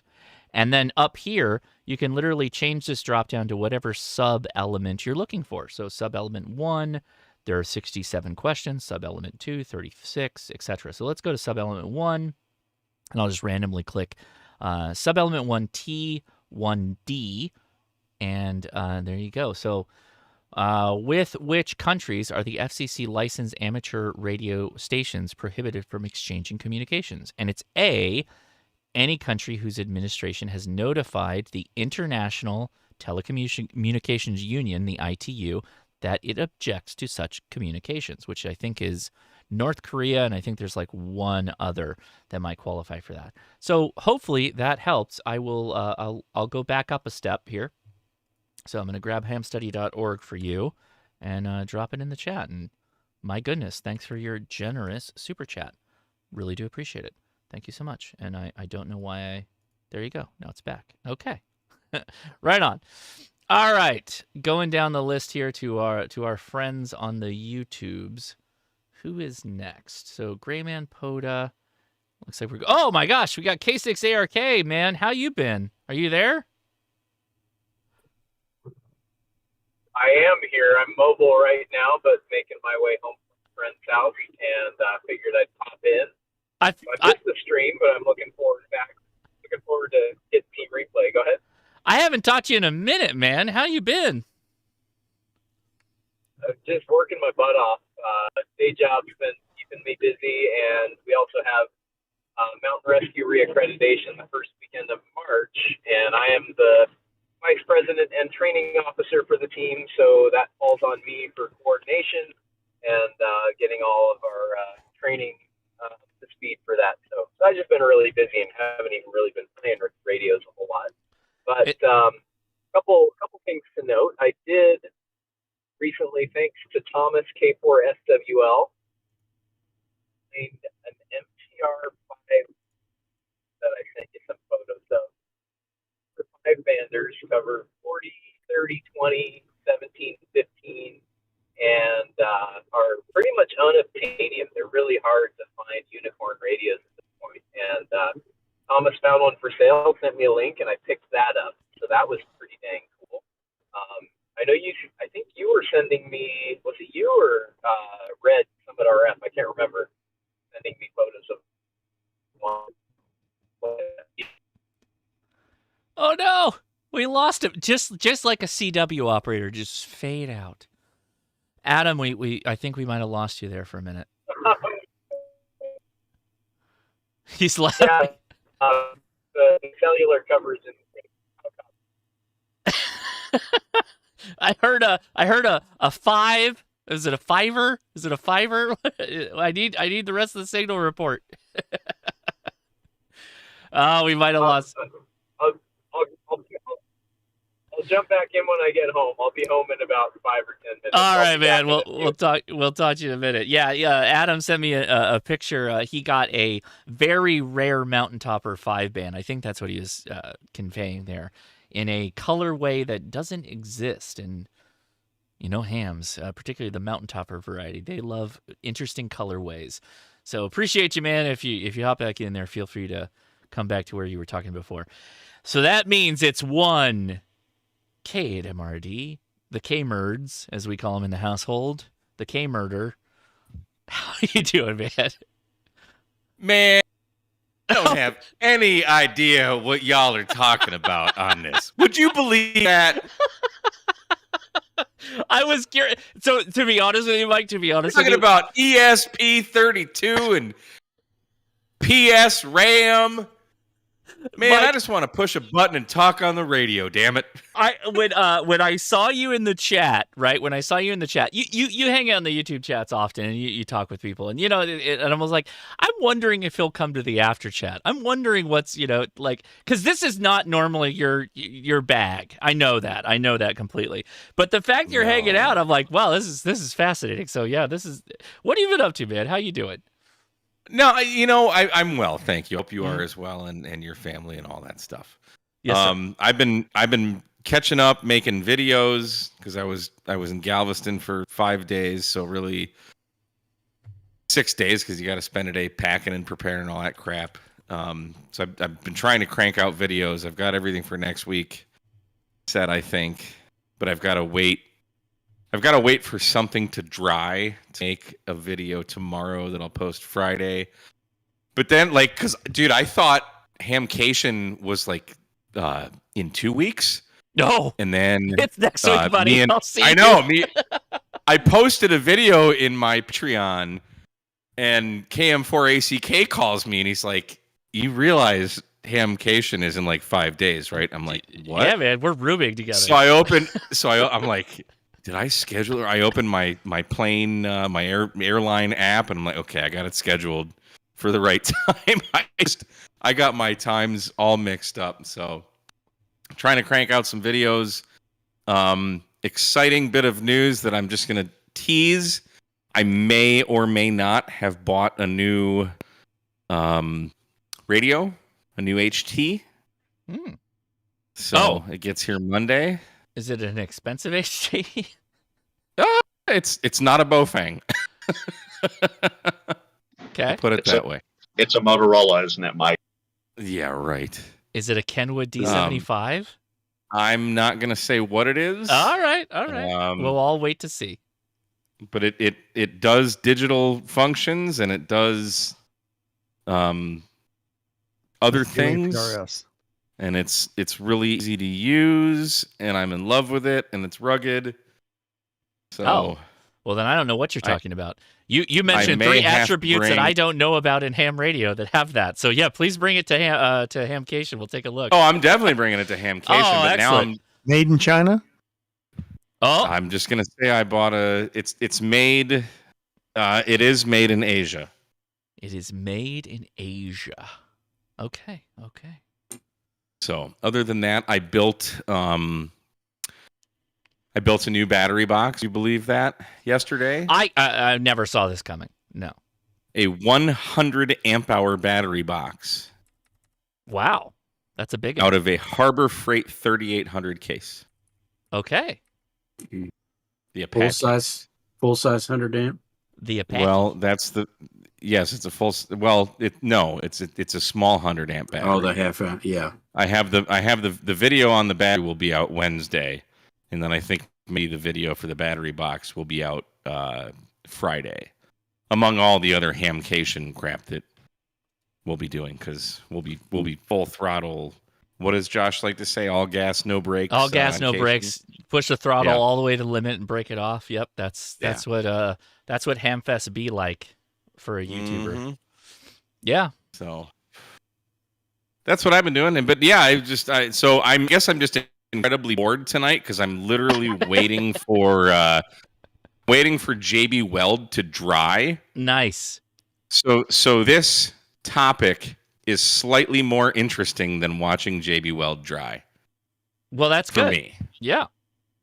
But I think it's really neat, the Meshtastic. Like I understand the concept, but obviously it's me talking to. So when you start talking like computers and stuff, basically I predict that in 10 years, Josh, you and I will do a live stream like the meme you have when K8MRD opens up Yes. JS8 call. Yeah. It'll be like when K8MRD opens up Meshtastic. Right. Where we So- jam it into our brains, and that's what we use as our resonating cavity, as our brain pan. Yeah. I'll have to reserve a brain compartment for that. But I'm not a computer guy, so like this stuff doesn't make any sense to me. But if you watch enough of it, maybe something will sync. I mean, hell, I was able to copy some code into my Raspberry Pi and get ham clock on it, and I made a video about that. So Yeah. That's right. like That's right. Like I can do some things so long as it's laid out very, very simple for me. See, you're already on your way, man. You're already on your way. He You're like even- the fact you're He even. even ran. Go ahead, Don.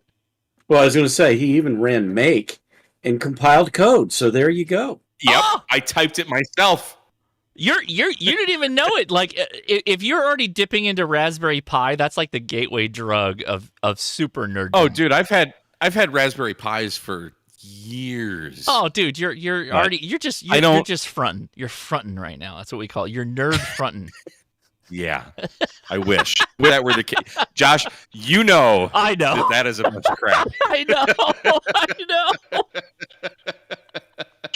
But we love you, Mike, and I can't wait to see you, man. I'm very excited to hang out. No, that's great. But that's the cool thing about ham radio. Like, there's Yeah. so many great things to do, and I love what this is all about. I love I'm not a closet nerd. I'm out.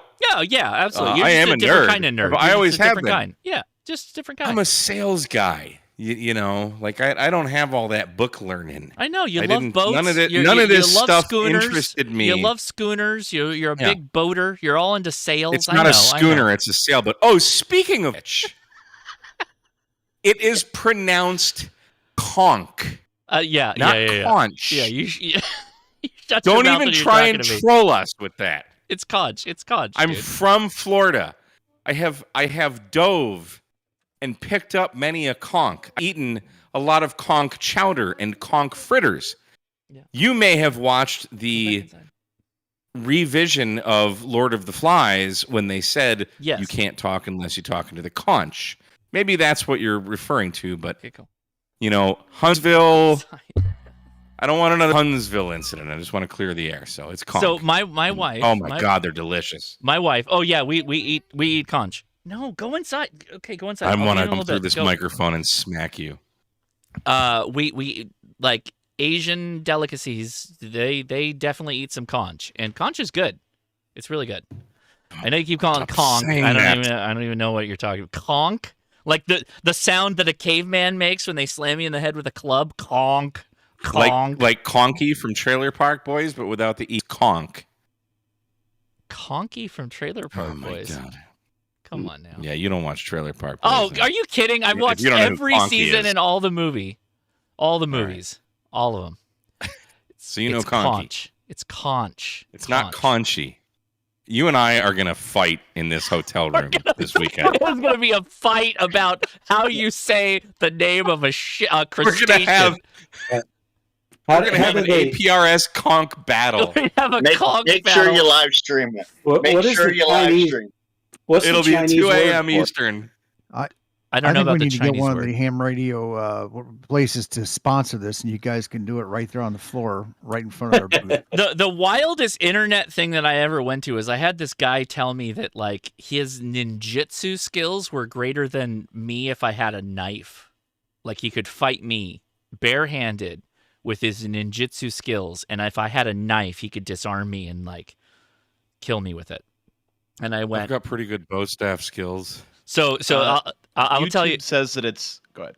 I will tell you the backstory on this one. We ended up in a Vegas parking lot at SHOT Show, and we got into painters' gowns, like Tyvek zip up painters' gowns. And I'm like, this is really easy. I'll just have a Sharpie. Let me just hold a Sharpie, and I'm gonna come at you, and then you use your ninjutsu, and then we'll see if you can disarm me. And I marked the crap out of this guy. He was a really good sport. It was so much fun. It ended up being like it was a trope that just carried on forever and ever and ever. And it got brought up all the time as a joke. It was like Jason building a DX Commander kind of thing. It was so much fun. But yeah, I marked the shit out of him with a Sharpie pen. Yeah, sharp jitsu. That was the line. Anyway, all right. Mike, what were you saying? Or I think Evan was going to jump in there. Go ahead. I don't know. I'm done. No, I YouTubed it, and supposedly conch is the British pronunciation, whilst conch is the American pronunciation. Neither are considered incorrect. Except conch is incorrect. See, here's the thing.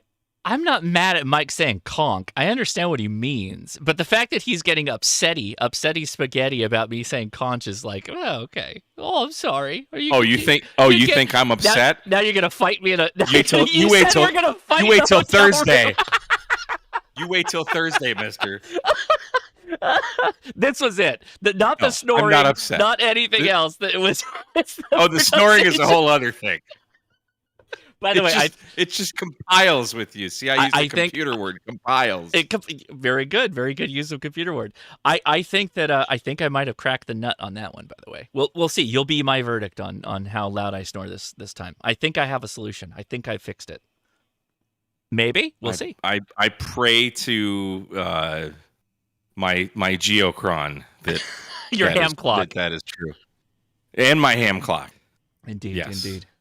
Well, that reminds me. I need to put new music on my phone so I can put my AirPods in. Just in case it doesn't work out. My solution. Yeah, you got to be ready for that. I've only got like 4 albums on my phone. I don't put who puts music on their phone anymore? I do. Nobody. Remember when I was joking with Leia on the podcast? Do you remember when you there was an iPhone that you bought that had a preloaded album of U2 on it, and people lost their freaking minds? They're like, dude, how dare you put YouTube's album on my freaking phone? That wasn't an iPhone that was released. Was it an iPod? That was a whole iOS that was released that was forced to every single iOS device. And you could not delete it at all. That is so No, you could delete it. People lost their minds. But it was like, dude, like I hate U2. I can't stand them. I don't want that crap on my phone. I hate U2 more than APRS is worthless.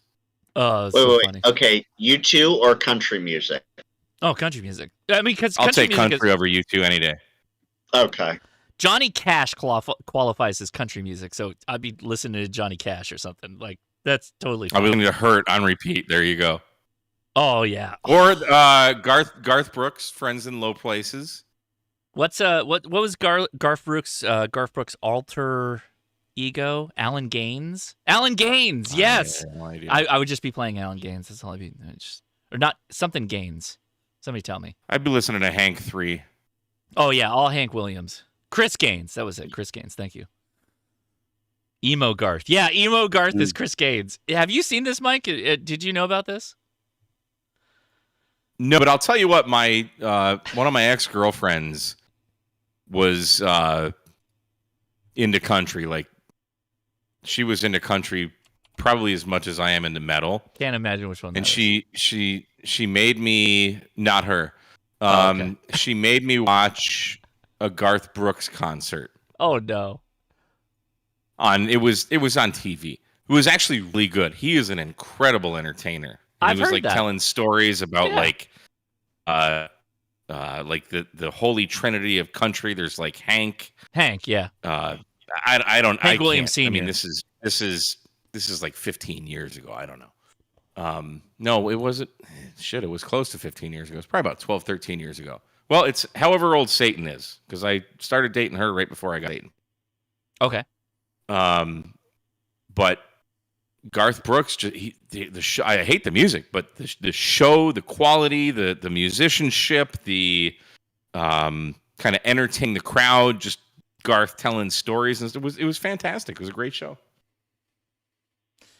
I mean, that's how Kisses existed for so long. Showmanship. I think Garth has a couple on Kiss. That's fine. I'll give them to you. I'll give you how many points you want for Garth over Kiss. I don't Except even really... for how many is that in internets though?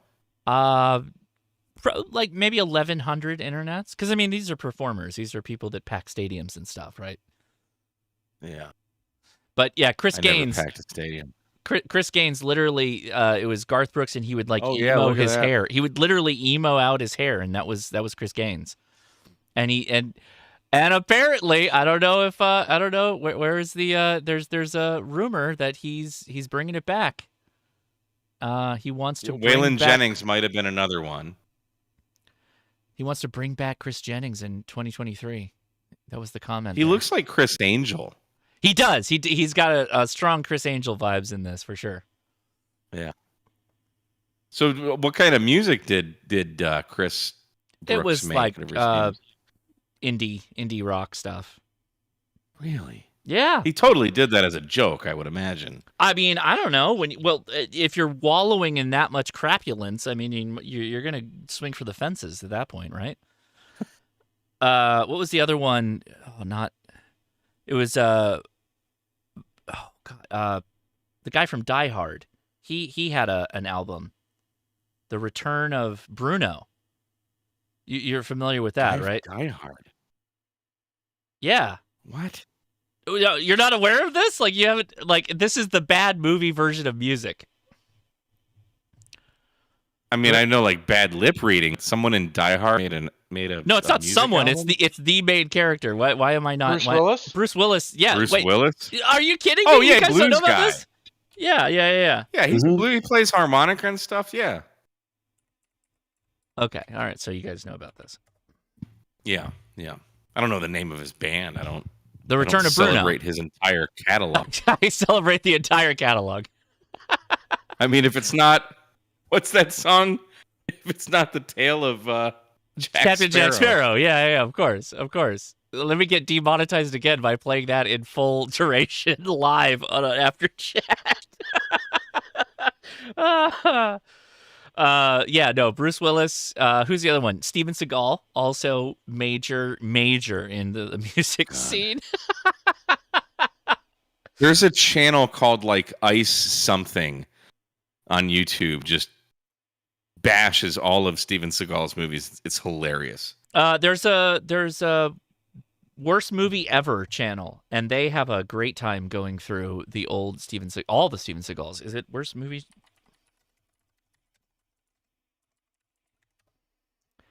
Someone said the Hoff. I mean, the Hoff is German, dude. My last name's Dahlhofer. He's Knight Rider, dude. He's Michael Knight. So you like his music, right, Mike? No, it's not metal. Well, that's all we're talking about.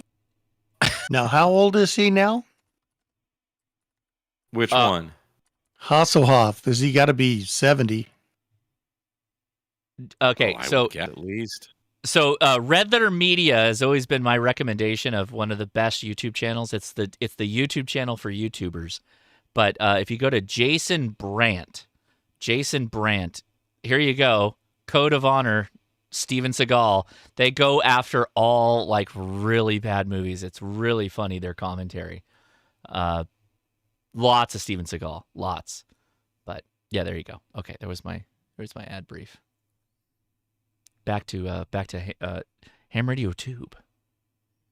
Space Ice. That's the name of the channel. Space Ice. It's Space Ice. He just goes through and he's like, "This movie is so bad," and blah blah blah. It's hysterical. Oh, okay. I'm gonna check this out. This looks good. Check out Space Ice. You don't need to kill the whole stream with me talking about this, but this is like these YouTube videos are funny as hell. I love it. All right. Well, thank you, man. Appreciate you for hanging out, and we'll my privilege. We'll see. We'll see you real soon. Have I seen Samurai Cop? Yes, I've absolutely seen Samurai Cop, of course.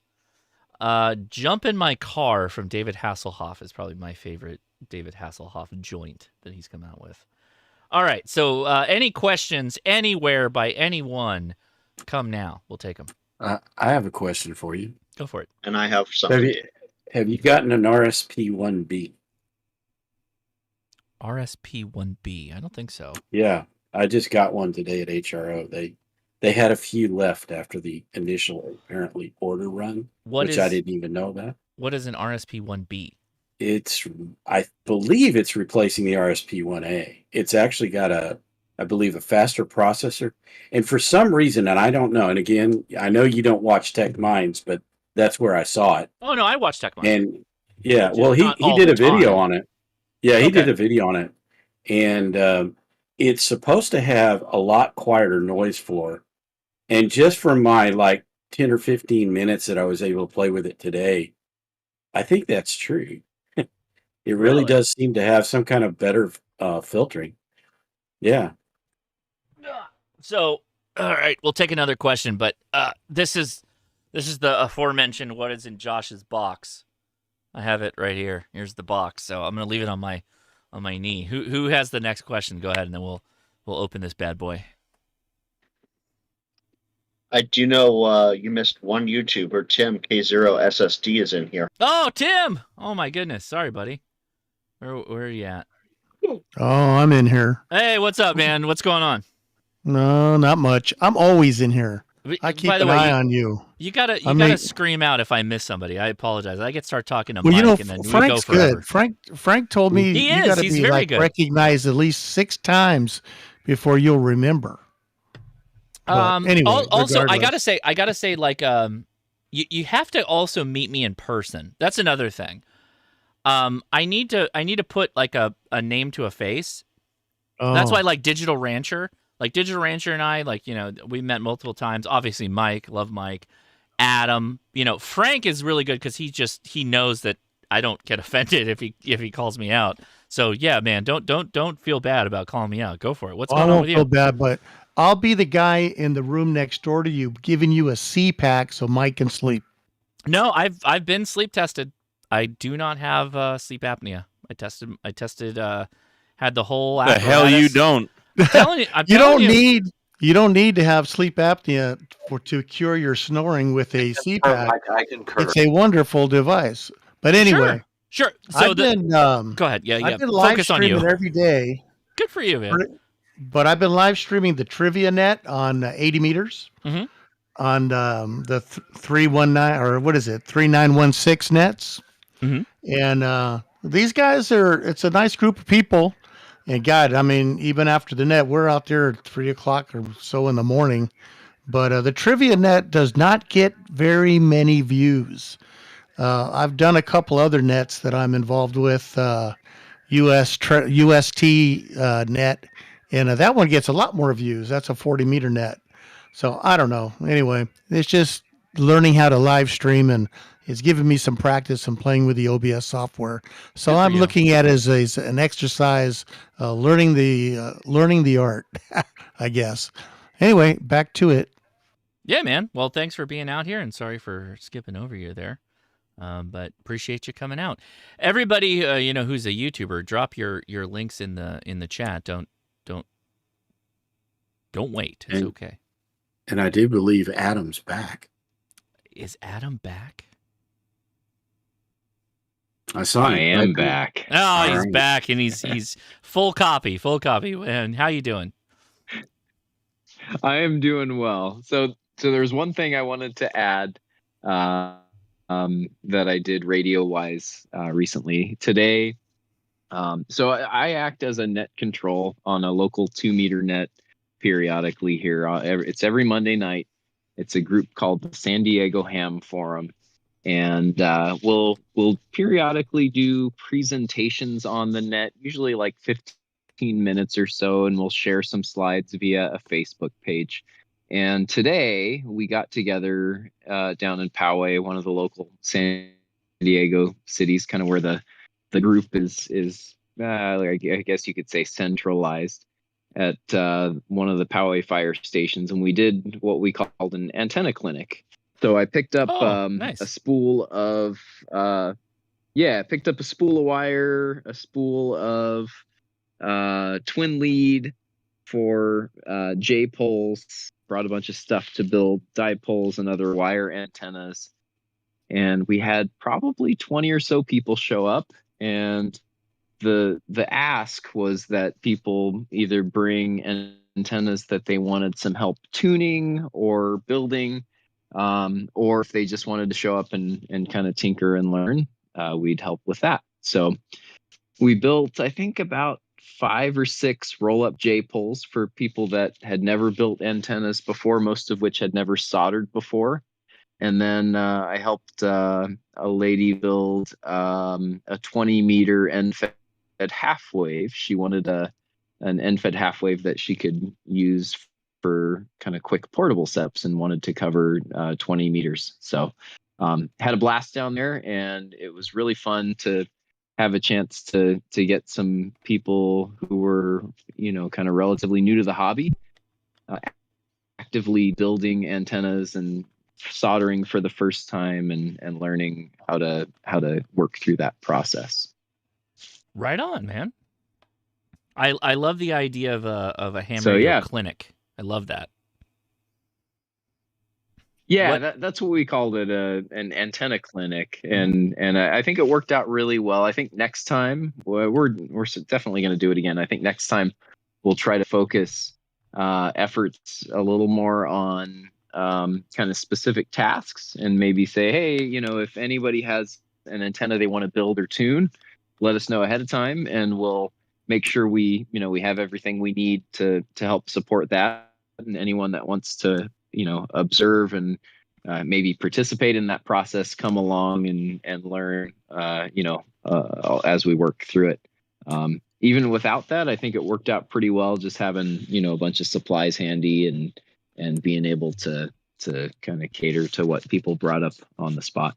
But I would encourage anyone that's in a ham club or has that ability or some kind of group that they can get together to do that, because it's just a really fun way to hone your own skills. And I think you really master something when you try to teach it to other people, and you'll find that you just get a ton out of being able to give back and help others learn and have fun the way you did as you were learning all that stuff too.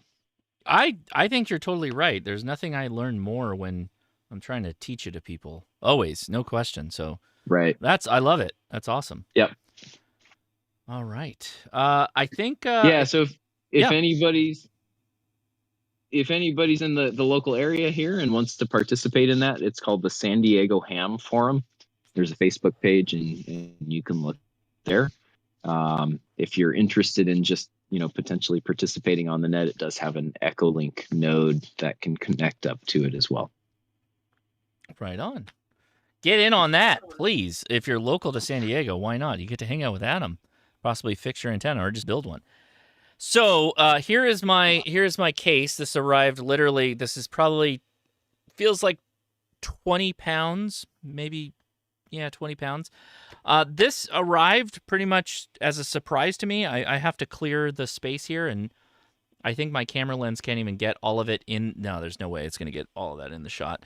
But we're still going to do it. We're gonna work through it. So hold on. Let me slide over here. Oh my God, this thing. I do have to say the case is nicely appointed, but this is going to be interesting. I'm going to show you what's in the box here. So let's T-beam. You got to go over here. My other Heltec with the baby. Go ahead. Sorry. While you do all that, I noticed one Adam Dennis 86DM has popped into the voice, but he's muted. Oh no! What's up with Dennis? How you doing, man? Are you potentially on mic? All right.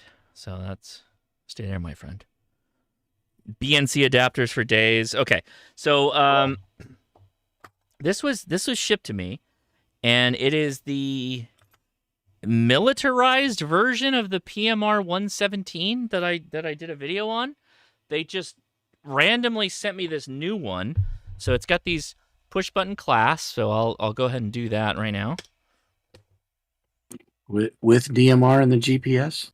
I don't know that this has DMR. I don't even know that this has VHF, UHF. So let's see how much of this I can get into the shot. So you've got a power brick. Nicely, it's all foam cut out. It's got a, it literally has a PRC hand mic. This is the hand mic you'd use in like the military kind of thing. It's all militarized connectors, so multi-pin militarized with twist lock connectors. What's interesting though is, and we'll get into this in a second, but it does have a cable, and this is the data port connection. The data port connection is actually a tiny little multi-pin twist lock, which I was like, oh, interesting, and it literally terminates into a USB cable with a ferrite. So maybe we'll get awesome performance on digital modes, because I had difficulty with that. So this is the battery is way heavier than the one that is on the PMC 117. Is that a USB to Hyros male 6-pin? I don't know. Are you talking about the digital one? The USB cable you showed, is that a Hyros 6-pin? I don't know. I don't know connectors, so I mean, you tell me. I'm showing it right now. Yeah, that's definitely a Hyros. That's a Hyros connector. Those are great. Yeah, it's serious connector. So I'll save all this for a potential video, but the body of the radio, man, I can't wait to show you the difference between the two. So I still have the PMR 117 here, and I also have the Chungus battery. So this, I'm gonna seat the battery on the back end. There's nothing on the back. There's nothing. So all those comments like, oh, how do you connect to the key? How do you do whatever? There's nothing on the back plane. So you take the battery, and I think what I'm going to do is I'm going to actually set all of this aside for a second and get the box out of the way. How do you charge the battery? There's a charger, and it also takes 12 volts. Oh, okay. There's a charger. Yeah, I see the charger now. Stupid, yeah. Both batteries, both batteries take 12 volts. So, okay. Good. And those military handsets for the microphone are absolutely fantastic. I have one for the FT450, and I absolutely love it when I do use it. So I'm gonna release the clips. The clips do have a little bit of you got to go in with one finger and open it to release it. So, hey Josh, did you have time to test the VHF UHF output power on that? No, I think if you're here now, we might just do all of them at one time. We'll see. Yes. Oh yeah, that's right. Jason checked for harmonics. Okay. Did he? Not on VHF. Yeah. Did he on VHF UHF? Yeah. He had APE on, and they were looking at it. Now I can't remember because I think something failed, so they may not have gotten all of it done. He had trouble with his coax, and they didn't get a proper test done. Right. Okay. There was no real power reading. So I apologize. My camera lens can't actually. You know what? I take that back. Hold on. Can I do this? Will this work? And we're doing it live. All right. I'm literally going to swap out lenses here to a wider lens. Hold on one second. Jason couldn't test the VHF because it has a TNC, not a BNC.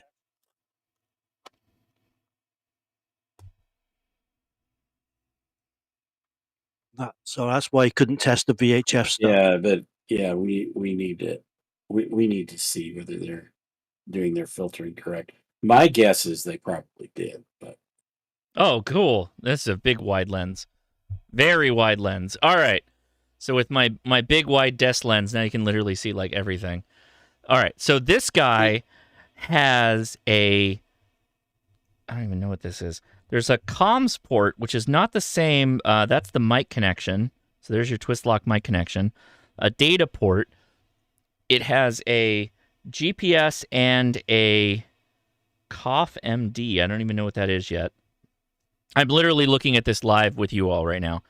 But what's really interesting, okay, so this is what really gave me a moment of pause. Can I get this bead lock out of the way here? So look what this bead lock says. TNC connection. Do you think there's a TNC in this? That would be amazing. Or there's a connection to an external one. I mean, maybe. Like this is where you plug the TNC into it. But oh my gosh, if this has an internal TNC, that would be insane. I was really into that when I saw that. But anyway, okay, with the attached battery, hit the power button, turn it on. Maybe there you go. Okay, so while it's doing its thing, I'm gonna grab the PRC 117. It's right here. I'll be right back. And by right back, I didn't go anywhere. I'm literally grabbing it. Yeah, because I was going to ask you, did they give you a retail price on that thing? Yes, they did, because they got a website. It's $1,700. Okay, so here's the PRC. Here's the little brother with all the backplane connectors and all that. So here we'll plug the. Well, we got to do the little battery thing. I was shocked at how big this radio is in comparison. At $1,700, I just get the FTDX10 because it's another $2,000. I mean, that's just me though. You know what? This whole time, I thought that was the PRC. I had no idea there was another one. That's the difference. The thing is, I think I've seen this on AliExpress, but yeah, man, this thing is nuts. It's so big. It's so big. Mm-hmm. Yeah, it's on AliExpress. Yeah, so I think it's also a 20-watt output radio. It has internal GPS. It has internal Bluetooth. Well, a couple of internal items. It's showing wide FM and 446 megahertz. So. Yeah, see, I don't even know how you particularly do VHF UHF on this. I don't know. Like, there's only one antenna connector, so I'm assuming it's all on one, right? Yeah. Well, because they don't have the rear connection, so they kind of would have had to, right? I'm guessing, right? I mean, the 705 is the same way, right? There's just one. Josh, I'm sorry. I was in another room. Did you just say that was $1,700? Yes. Yep. Yeah. I think so. So okay, let's all check. For a bigger G90 that does UHF and VHF. Yeah, hold on. Where is it?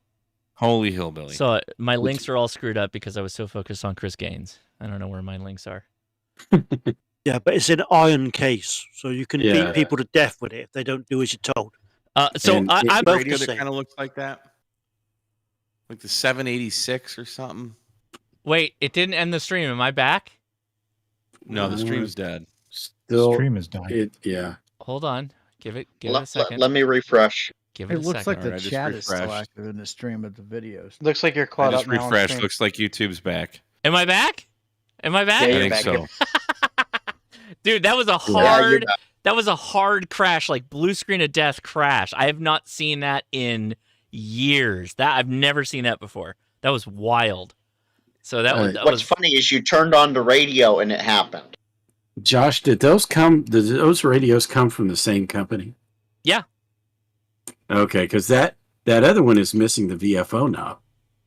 Yeah, I don't know anything about like how this works. I don't know anything. I'm literally opening this for the first time. But they're all Q900s, right? Yeah, they're Q900s.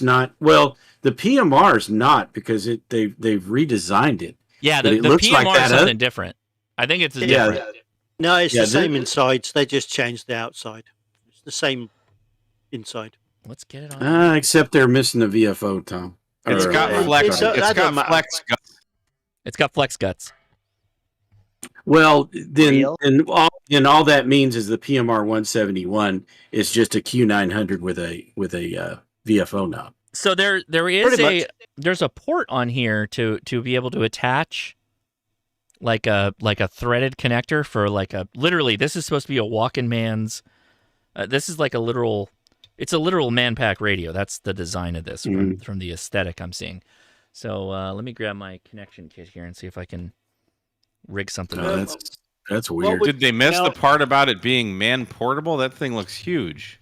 Yeah, I wonder. Oh, I got it. We got it. Okay. I wonder if someone was contracted to make that at some point. It feels like literally whoever said it's made out of iron, you could kill somebody with this thing. Like it is for. Yeah, that was mine.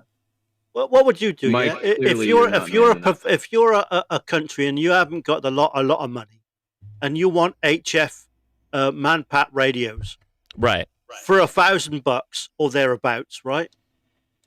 You would go to one of these Chinese manufacturers and go, make me one, and that's what they've done. Yeah, but generally, when they do that, even the other country or the less monetary countries will say, okay, but you can't sell it commercially. No, they don't care. You literally have to use the. No, Don, this is not America. This is Chinese. If someone wants to. Yeah, but even the African countries aren't going to let you sell their radios. I'll give you a tip from inside. Yeah, certain 3-letter agencies are buying G90s because they can just chuck them on the floor when they break. Yes, I can confirm. There are multiple agencies of multiple countries that just buy G90s for certain reasons. This is just a G9. This is just one of them Q9000s in a big metal box, so it won't immediately die when the idiot drops it on the floor and a tank runs it over. So and it's got VHF, UHF too. Yeah, because they normally have two separate boxes. Now they just got one. Normally VHF is in one box and HF is in the other. I wonder if they're Mars modded. Wonder if they're unlocked. Check some specs on that thing. It has no fan and it's waterproof. You can't run at high power. It's 20 watts. It's 20 watts output. Hey, nobody said it was perfect. Well, the other thing is, if that's your goal is to be waterproof, then this is it, man. Do you know what country that thing is set up for? Rated. Yeah, but what country is that set up for? It's not, Don. That's the thing. It's not set up for any country. It's generic. Yeah. That would be a country, though, Mike. It's it would generic. Be wide open. It's super generic. It's like you could just buy these for $1,500 off of eBay, and who cares? Yeah, okay. It's over $2,000 on eBay, and it's all proprietary. You know what I mean? If you got to spend this or buy a Harris, what would you get? Jesus. Yeah, I hear you. I hear you. Well, they have a 100-watt kit for it, but you can't run 100 watts through a radio. It can't get cool unless you put it in water. The tuner is the amplifier is it's a separate box for doing power amplification. Okay, so here's my issue is I'm trying to change to 20 meters right now. And I get that. Here's my screen. I got the arrow keys. It all seems to be working. I feel like I could hit menu button or band and be able to switch bands, and it's not. Either button doesn't do it. But Josh, it doesn't have a menu button. It has a Miyun button. That's true. It has a Miyun. All right, so if I just do 0, 4, 1, 2, 5, 0, and I just preference it. I like me some Miyun. Oh, there we go. Okay, so now we're on 20 meters. I think. Wait, how do I... Oh, AF is here. Okay. Oh, there's no speaker. I have to connect the headset. Okay, hold on. I got to get the handset. Oops. But that means we won't be able to hear it. That's not even a mood. I like all these loose chains all hanging off. Is it a mood button? Yeah, it's a moo. Yeah, both of them have the chains hanging off. Apparently, this I wasn't think made whatever for military they had this plan for, the guys are all like, from Swaziland, maybe 6'6", 250. I would guess the guys that are using this radio in the military are all dead. Well, no, it's for running around in the beach and looking with the extra squishy with the big aerial on. And flip-flops? Yeah, and the flip-flops, I think it's for practice radio for, you take the real one when you actually go abroad and do things, and you'd use this at home. Going tactical and black out fishing and and use that it in radio. Alex, Okay, can confirm. Alex and live I stream vote chat. Anchor. Definitely Anchor. Alex in live stream chat said it the best. This is something for LARPers for sure. Yeah. Oh, absolutely. Yeah. Okay. So yes, I do have signal through the handset. Can confirm. Oh God, I've added too much RF. Hey, Josh. Yeah. Can you throw a Motorola sticker on there? There's a clip here. Yeah, so. you think the Motorola sticker would burst into flames? Come on, you double the cost if you do that. Kim, right. that was a nice dig. That was a nice dig. How do I find signal? We have to find somebody talking right now. All right. Let's see. On 20 meters, or you? Oh, 20 meters is done, huh? Yeah, it's done. Yeah, I'd look at 40. Is that your microwave in the waterfall? Don't over touch lamps. Okay. We got somebody around there. Okay, fine. All right. We'll so we're gonna do 0, 0.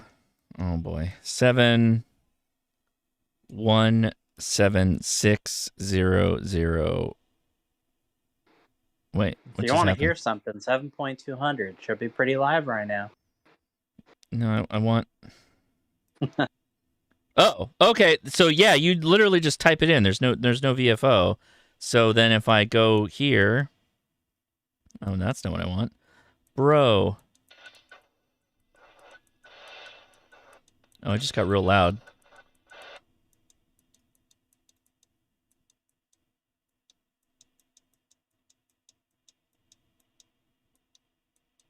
This is the dumbest thing I've ever seen in my life.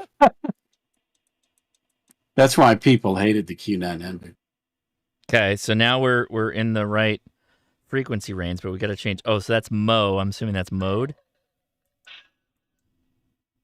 It's DMR's built in. No, we need lower sideband. Okay, so we got to go back to upper sideband and hold it down. There you go. Lower sideband. Got it. Hold on. Let me tune this up, and then I'll play it for you.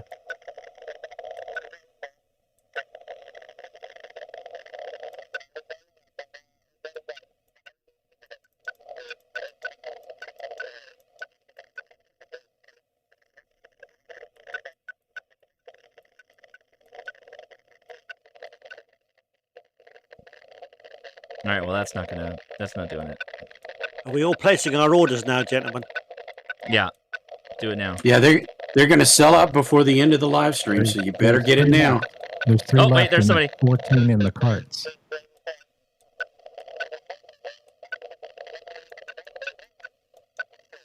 Yeah, someone said your bandwidth is really narrow. Can you widen the bandwidth? Yeah, it is narrow. How do I do that? Yeah, it's highlighted on the megahertz. Oh, there's literally no. That's like for the DSP button, maybe. It went even lower. Wow.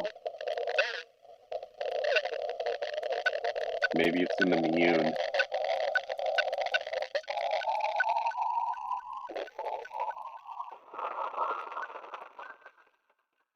Oh my God. There we go. Run There's away. something. Ear Destroyer 9000.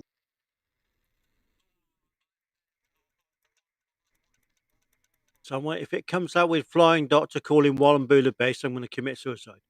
All right, hold on. Oh my God, what happened? Wait. Oh wait, I found the. There it is.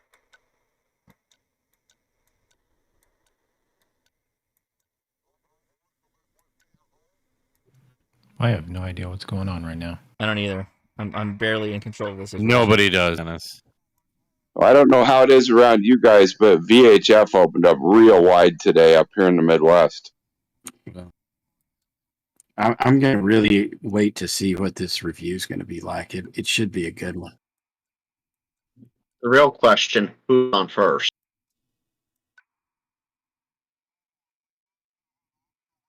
It ain't this radio. Okay, hold on. I just have to figure out how to control this thing.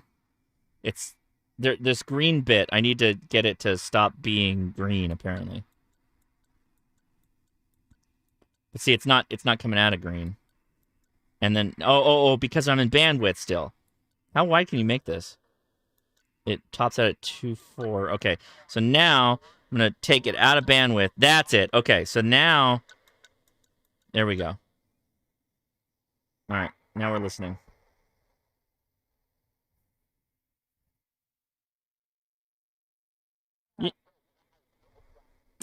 Okay. After all this, they stopped talking. Got it. Got it. There's a net on 188, and someone was checking in about the time Josh.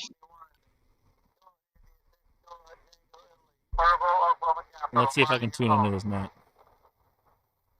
What kind of net is it before they're going to try and make me make 1,800 contacts before I check out? Probably OMIS. It's either OMIS or YL. That's not the right frequency for OMIS, is it? They sometimes move up or down, but 185 is generally where they are, right around in there. All right, you know what? Let's find a frequency. We're doing this live.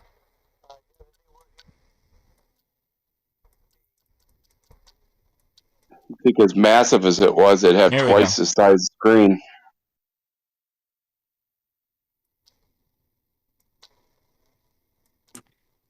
Yeah, some of these remind me of the old Game Boys. And here we remember go. That little... We're calling CQ. Oh, my God. CQ, Kilo India 6, November, Alpha Zulu. Oh, it's saying DSW high. What? How? Oh, my God. Yeah, that'll do that. Hold on. No. It's the step by step. Uh-oh.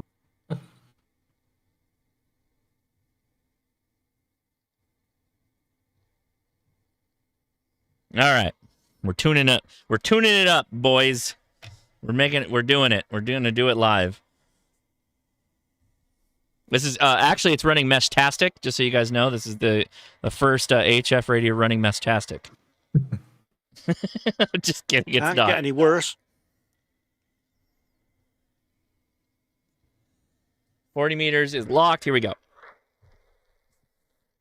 Kilo India 6, November Alpha Zulu. Anybody on this frequency? Is this frequency in use? Kilo India 6, November Alpha Zulu. Kilo India 6, November Alpha Zulu. Wait, someone's on 209. Well, yeah, we're on lower sideband there. We're good, right? Kilo India 6, November Alpha Zulu. CQ. Kilo India 6, November Alpha Zulu. Oh, and it's dead. Let go.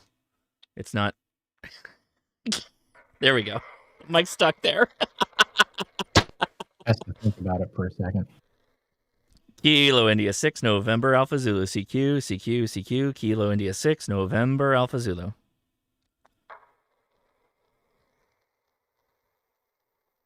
All right, we're putting all the pixies into this. Wait, why are you not showing me? There's no copy in Northern California on my remote.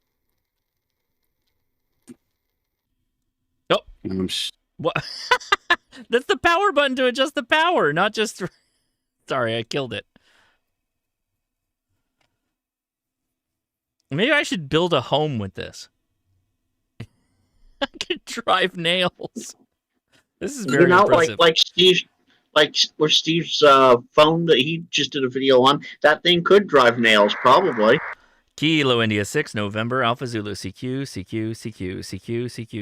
Kilo India 6, November Alpha Zulu. The screen says 5 watts out. No. This should be 20 watts out. Oh, PA. 20 watts. We're on 20 watts right now. Kilo India 6, November Alpha Zulu. CQ. Kilo India 6, November Alpha Zulu. Oh, God, the mic's stuck again.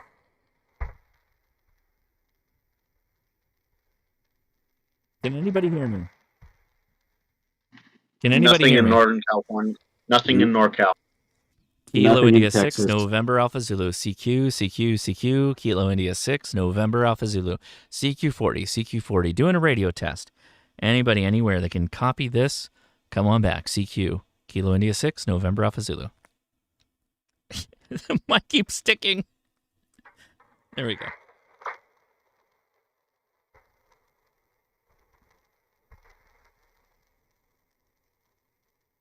No. I gotta POTA it. We gotta take this on a POTA. I gotta figure out how the digital works on this, and we're doing it. We're gonna do it. We're gonna do it live. I think I heard someone respond to you on the East Coast, but it was way down in the noise. Oh, could they hear me though? If they could hear me, that'd be amazing. It sounded like they called out your call. Yeah, but I mean, they could be watching me on the live stream. It was way down in the noise though. Because I thought about doing that too, but then I'm like, well, I can't hear him. What good would that do? So here's the thing: 20 watts ain't bad.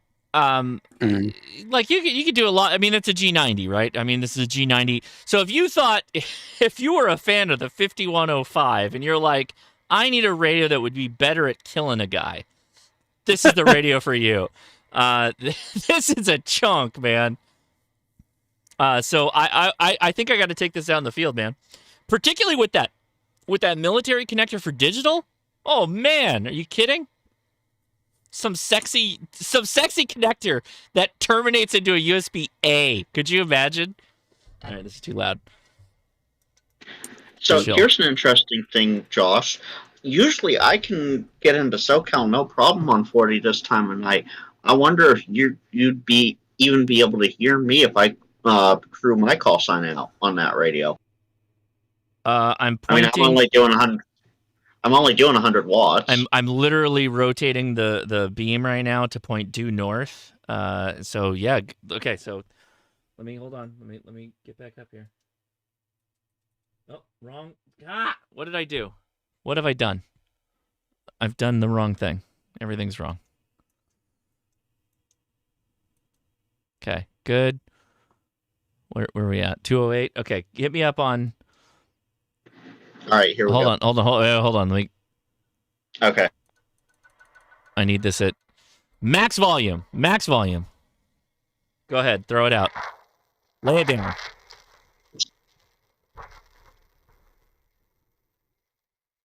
Nothing.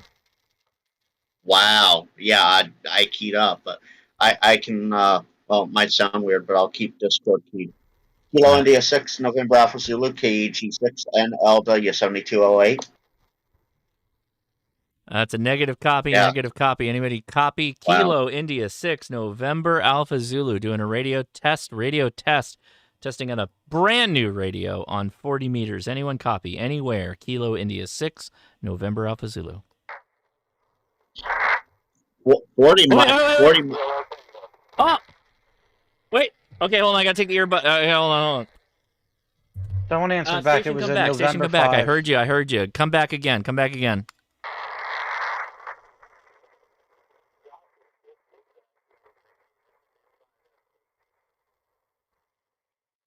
Is this Dawn? It's Is this N5 Dawn? SKT. Is this, I heard an You said, SK something. Is this Dawn? SKT. Come back again, because it's not a full copy. Not great. Come back.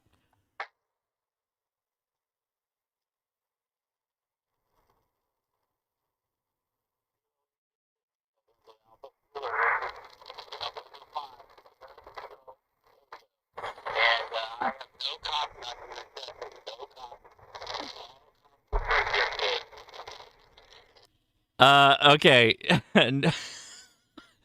Dawn made it. N5 SKT, November 5, Sierra Kilo Tango. You have an official YouTube contact in the books there. on this this new radio that we're testing. So I copy you at least, but you're not copying me. So Kilo India 6, November Alpha Zulu, thank you for the internet assisted contact 73.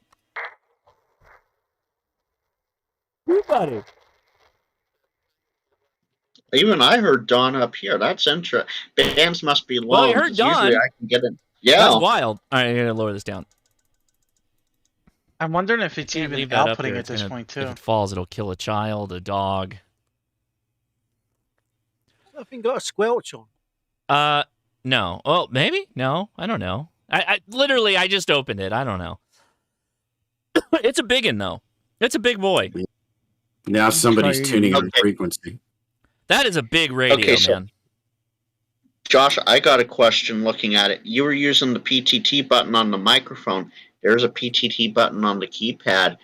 Did you try that button there on the keypad? Yeah, it works. Yeah, it's picking me up. I don't know where the mic's at, but yeah, it's getting me. That's okay, because wild. I was thinking maybe the hand mic, the military mic PTT wasn't working for some reason. I feel like like this is okay. So hold on. Okay,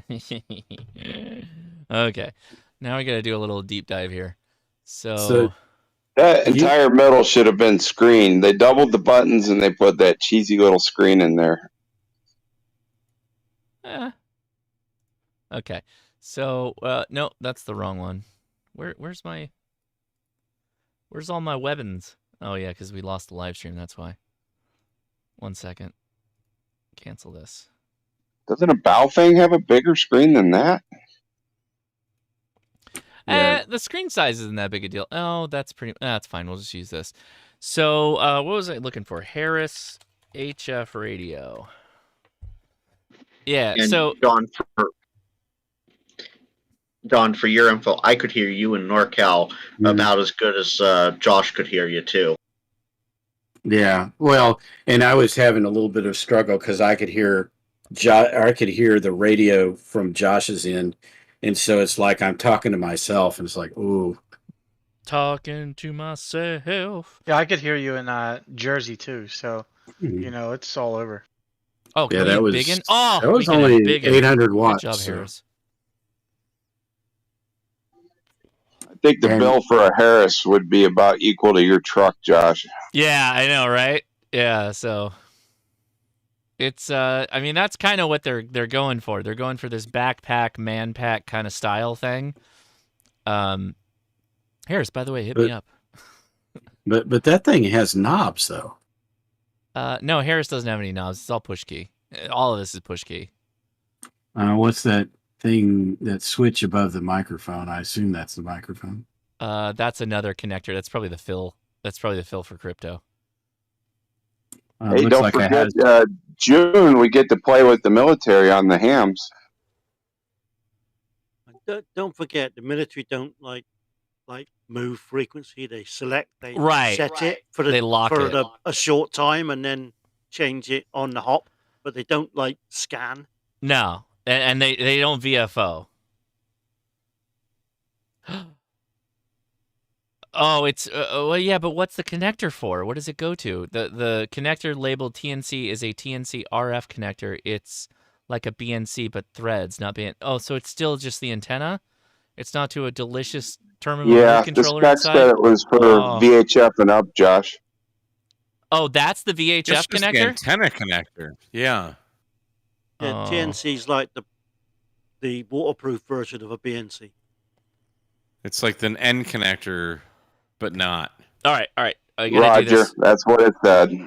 I gotta wrap up the live stream, but I promised we'd do this, so we're gonna do this now. So I'm gonna move. Oh my god, yeah, this is not a joke. It's very heavy. Okay, that Harris is awful sexy. All right, so here is high frequency. We're doing a power test. So I'm taking off the connector. That's not a. Oh, you can't see any of this. Hold on. There you go. So here's your boy. So let's go to 2 meters. Someone asked for this, so we're doing it because they asked. Okay, this is not going to be a long enough connector.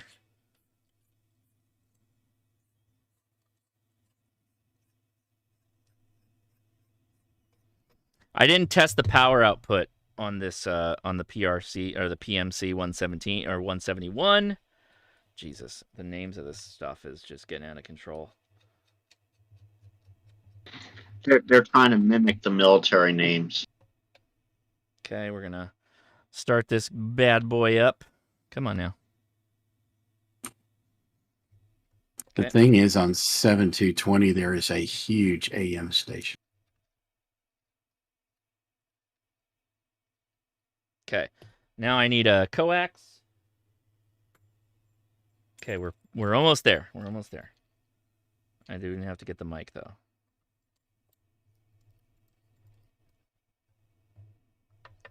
Okay, that's in place. I need my handy dandy.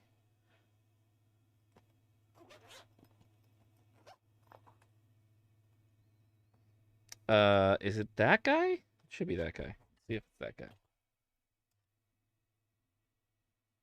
Is that the Farzometer? Oh, you've got the Farzometer 2000. I see. Okay. Yeah, I have the most up to date. Oh wait, is this not? I thought he was on a 5000 now. PNC adapters are very unique. Got it. I got it. I got it.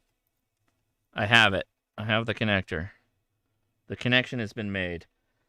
And now I need an adapter and one of these.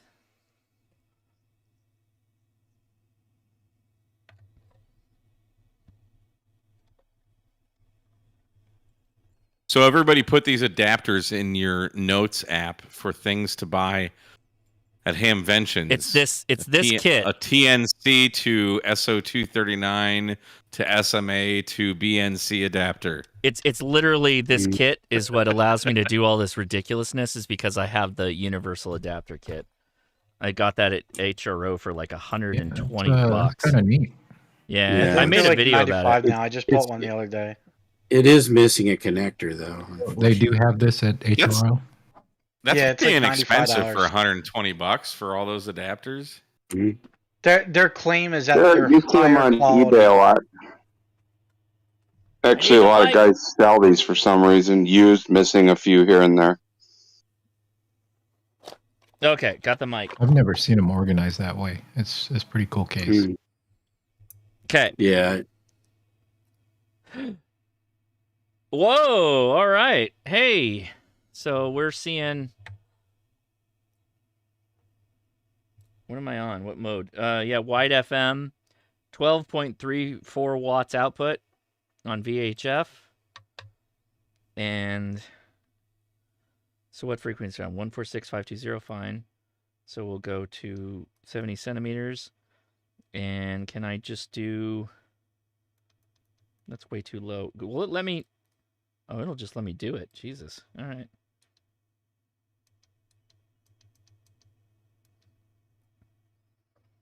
Uh, 6 watts output on 70 centimeters for the... That's not too bad.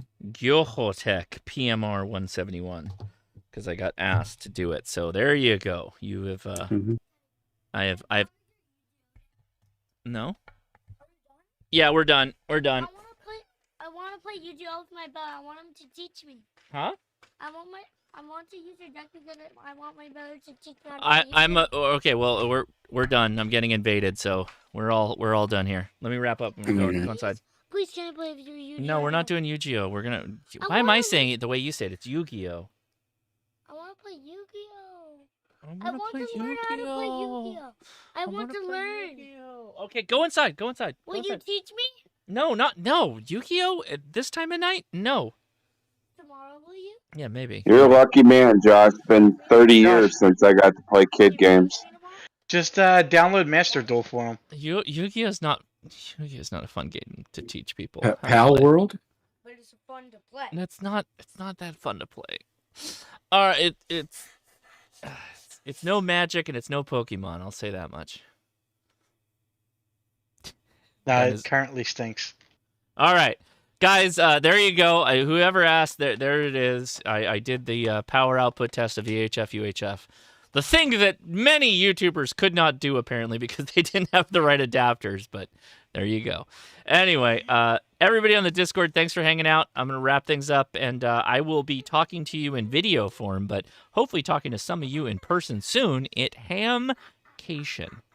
All right? So, 73, Josh. 73, Josh, and I assume no live stream next week other than, I mean, it's 7 anyway. So there will be live streams every day at the show. And then if we cook up some kind of nonsense after the facts, maybe, because I think what is going to separate this Orlando from all the other Orlandos before is that like all the YouTubers are at the same hotel. Mm-hmm. That could be crazy.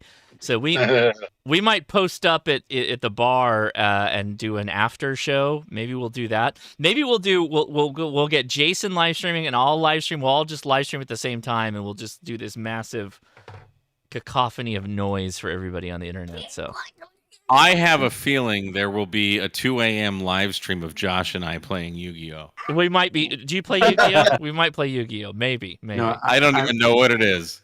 I'll bet you get Mike up drunk singing again. No. I don't think we could ever redo what happened last year. There's no way with the after hours shenanigans. I will not be doing the Conor McGregor impersonation this year, though, hopefully, so nobody will hopefully confuse me. So there you go. All right, everybody on Discord. Take it easy. Y'all have fun out in later. Vacation. Bye, everybody. All right, Discord's off the air. We're wrapping things up. Thanks, everybody, for watching. Josh teaching Mike Magic. I'd be able to teach Mike Magic the Gathering, no problem. And Pokemon. Pokemon would be easy. But Yu-Gi-Oh, particularly when you start talking about all this other stuff, no, I'm not doing it. Not doing it. Anyway, take it easy, guys. 73. I know, I'm going. Gee, oh, the stream thing's dead. There's no music. Everything's dead. Dead. It's all dead. Stop. Don't touch the keyboard. You're going to. I want to know how to play. Okay, that's it. We're just ending the stream. There's no music. Bye-bye. Good night.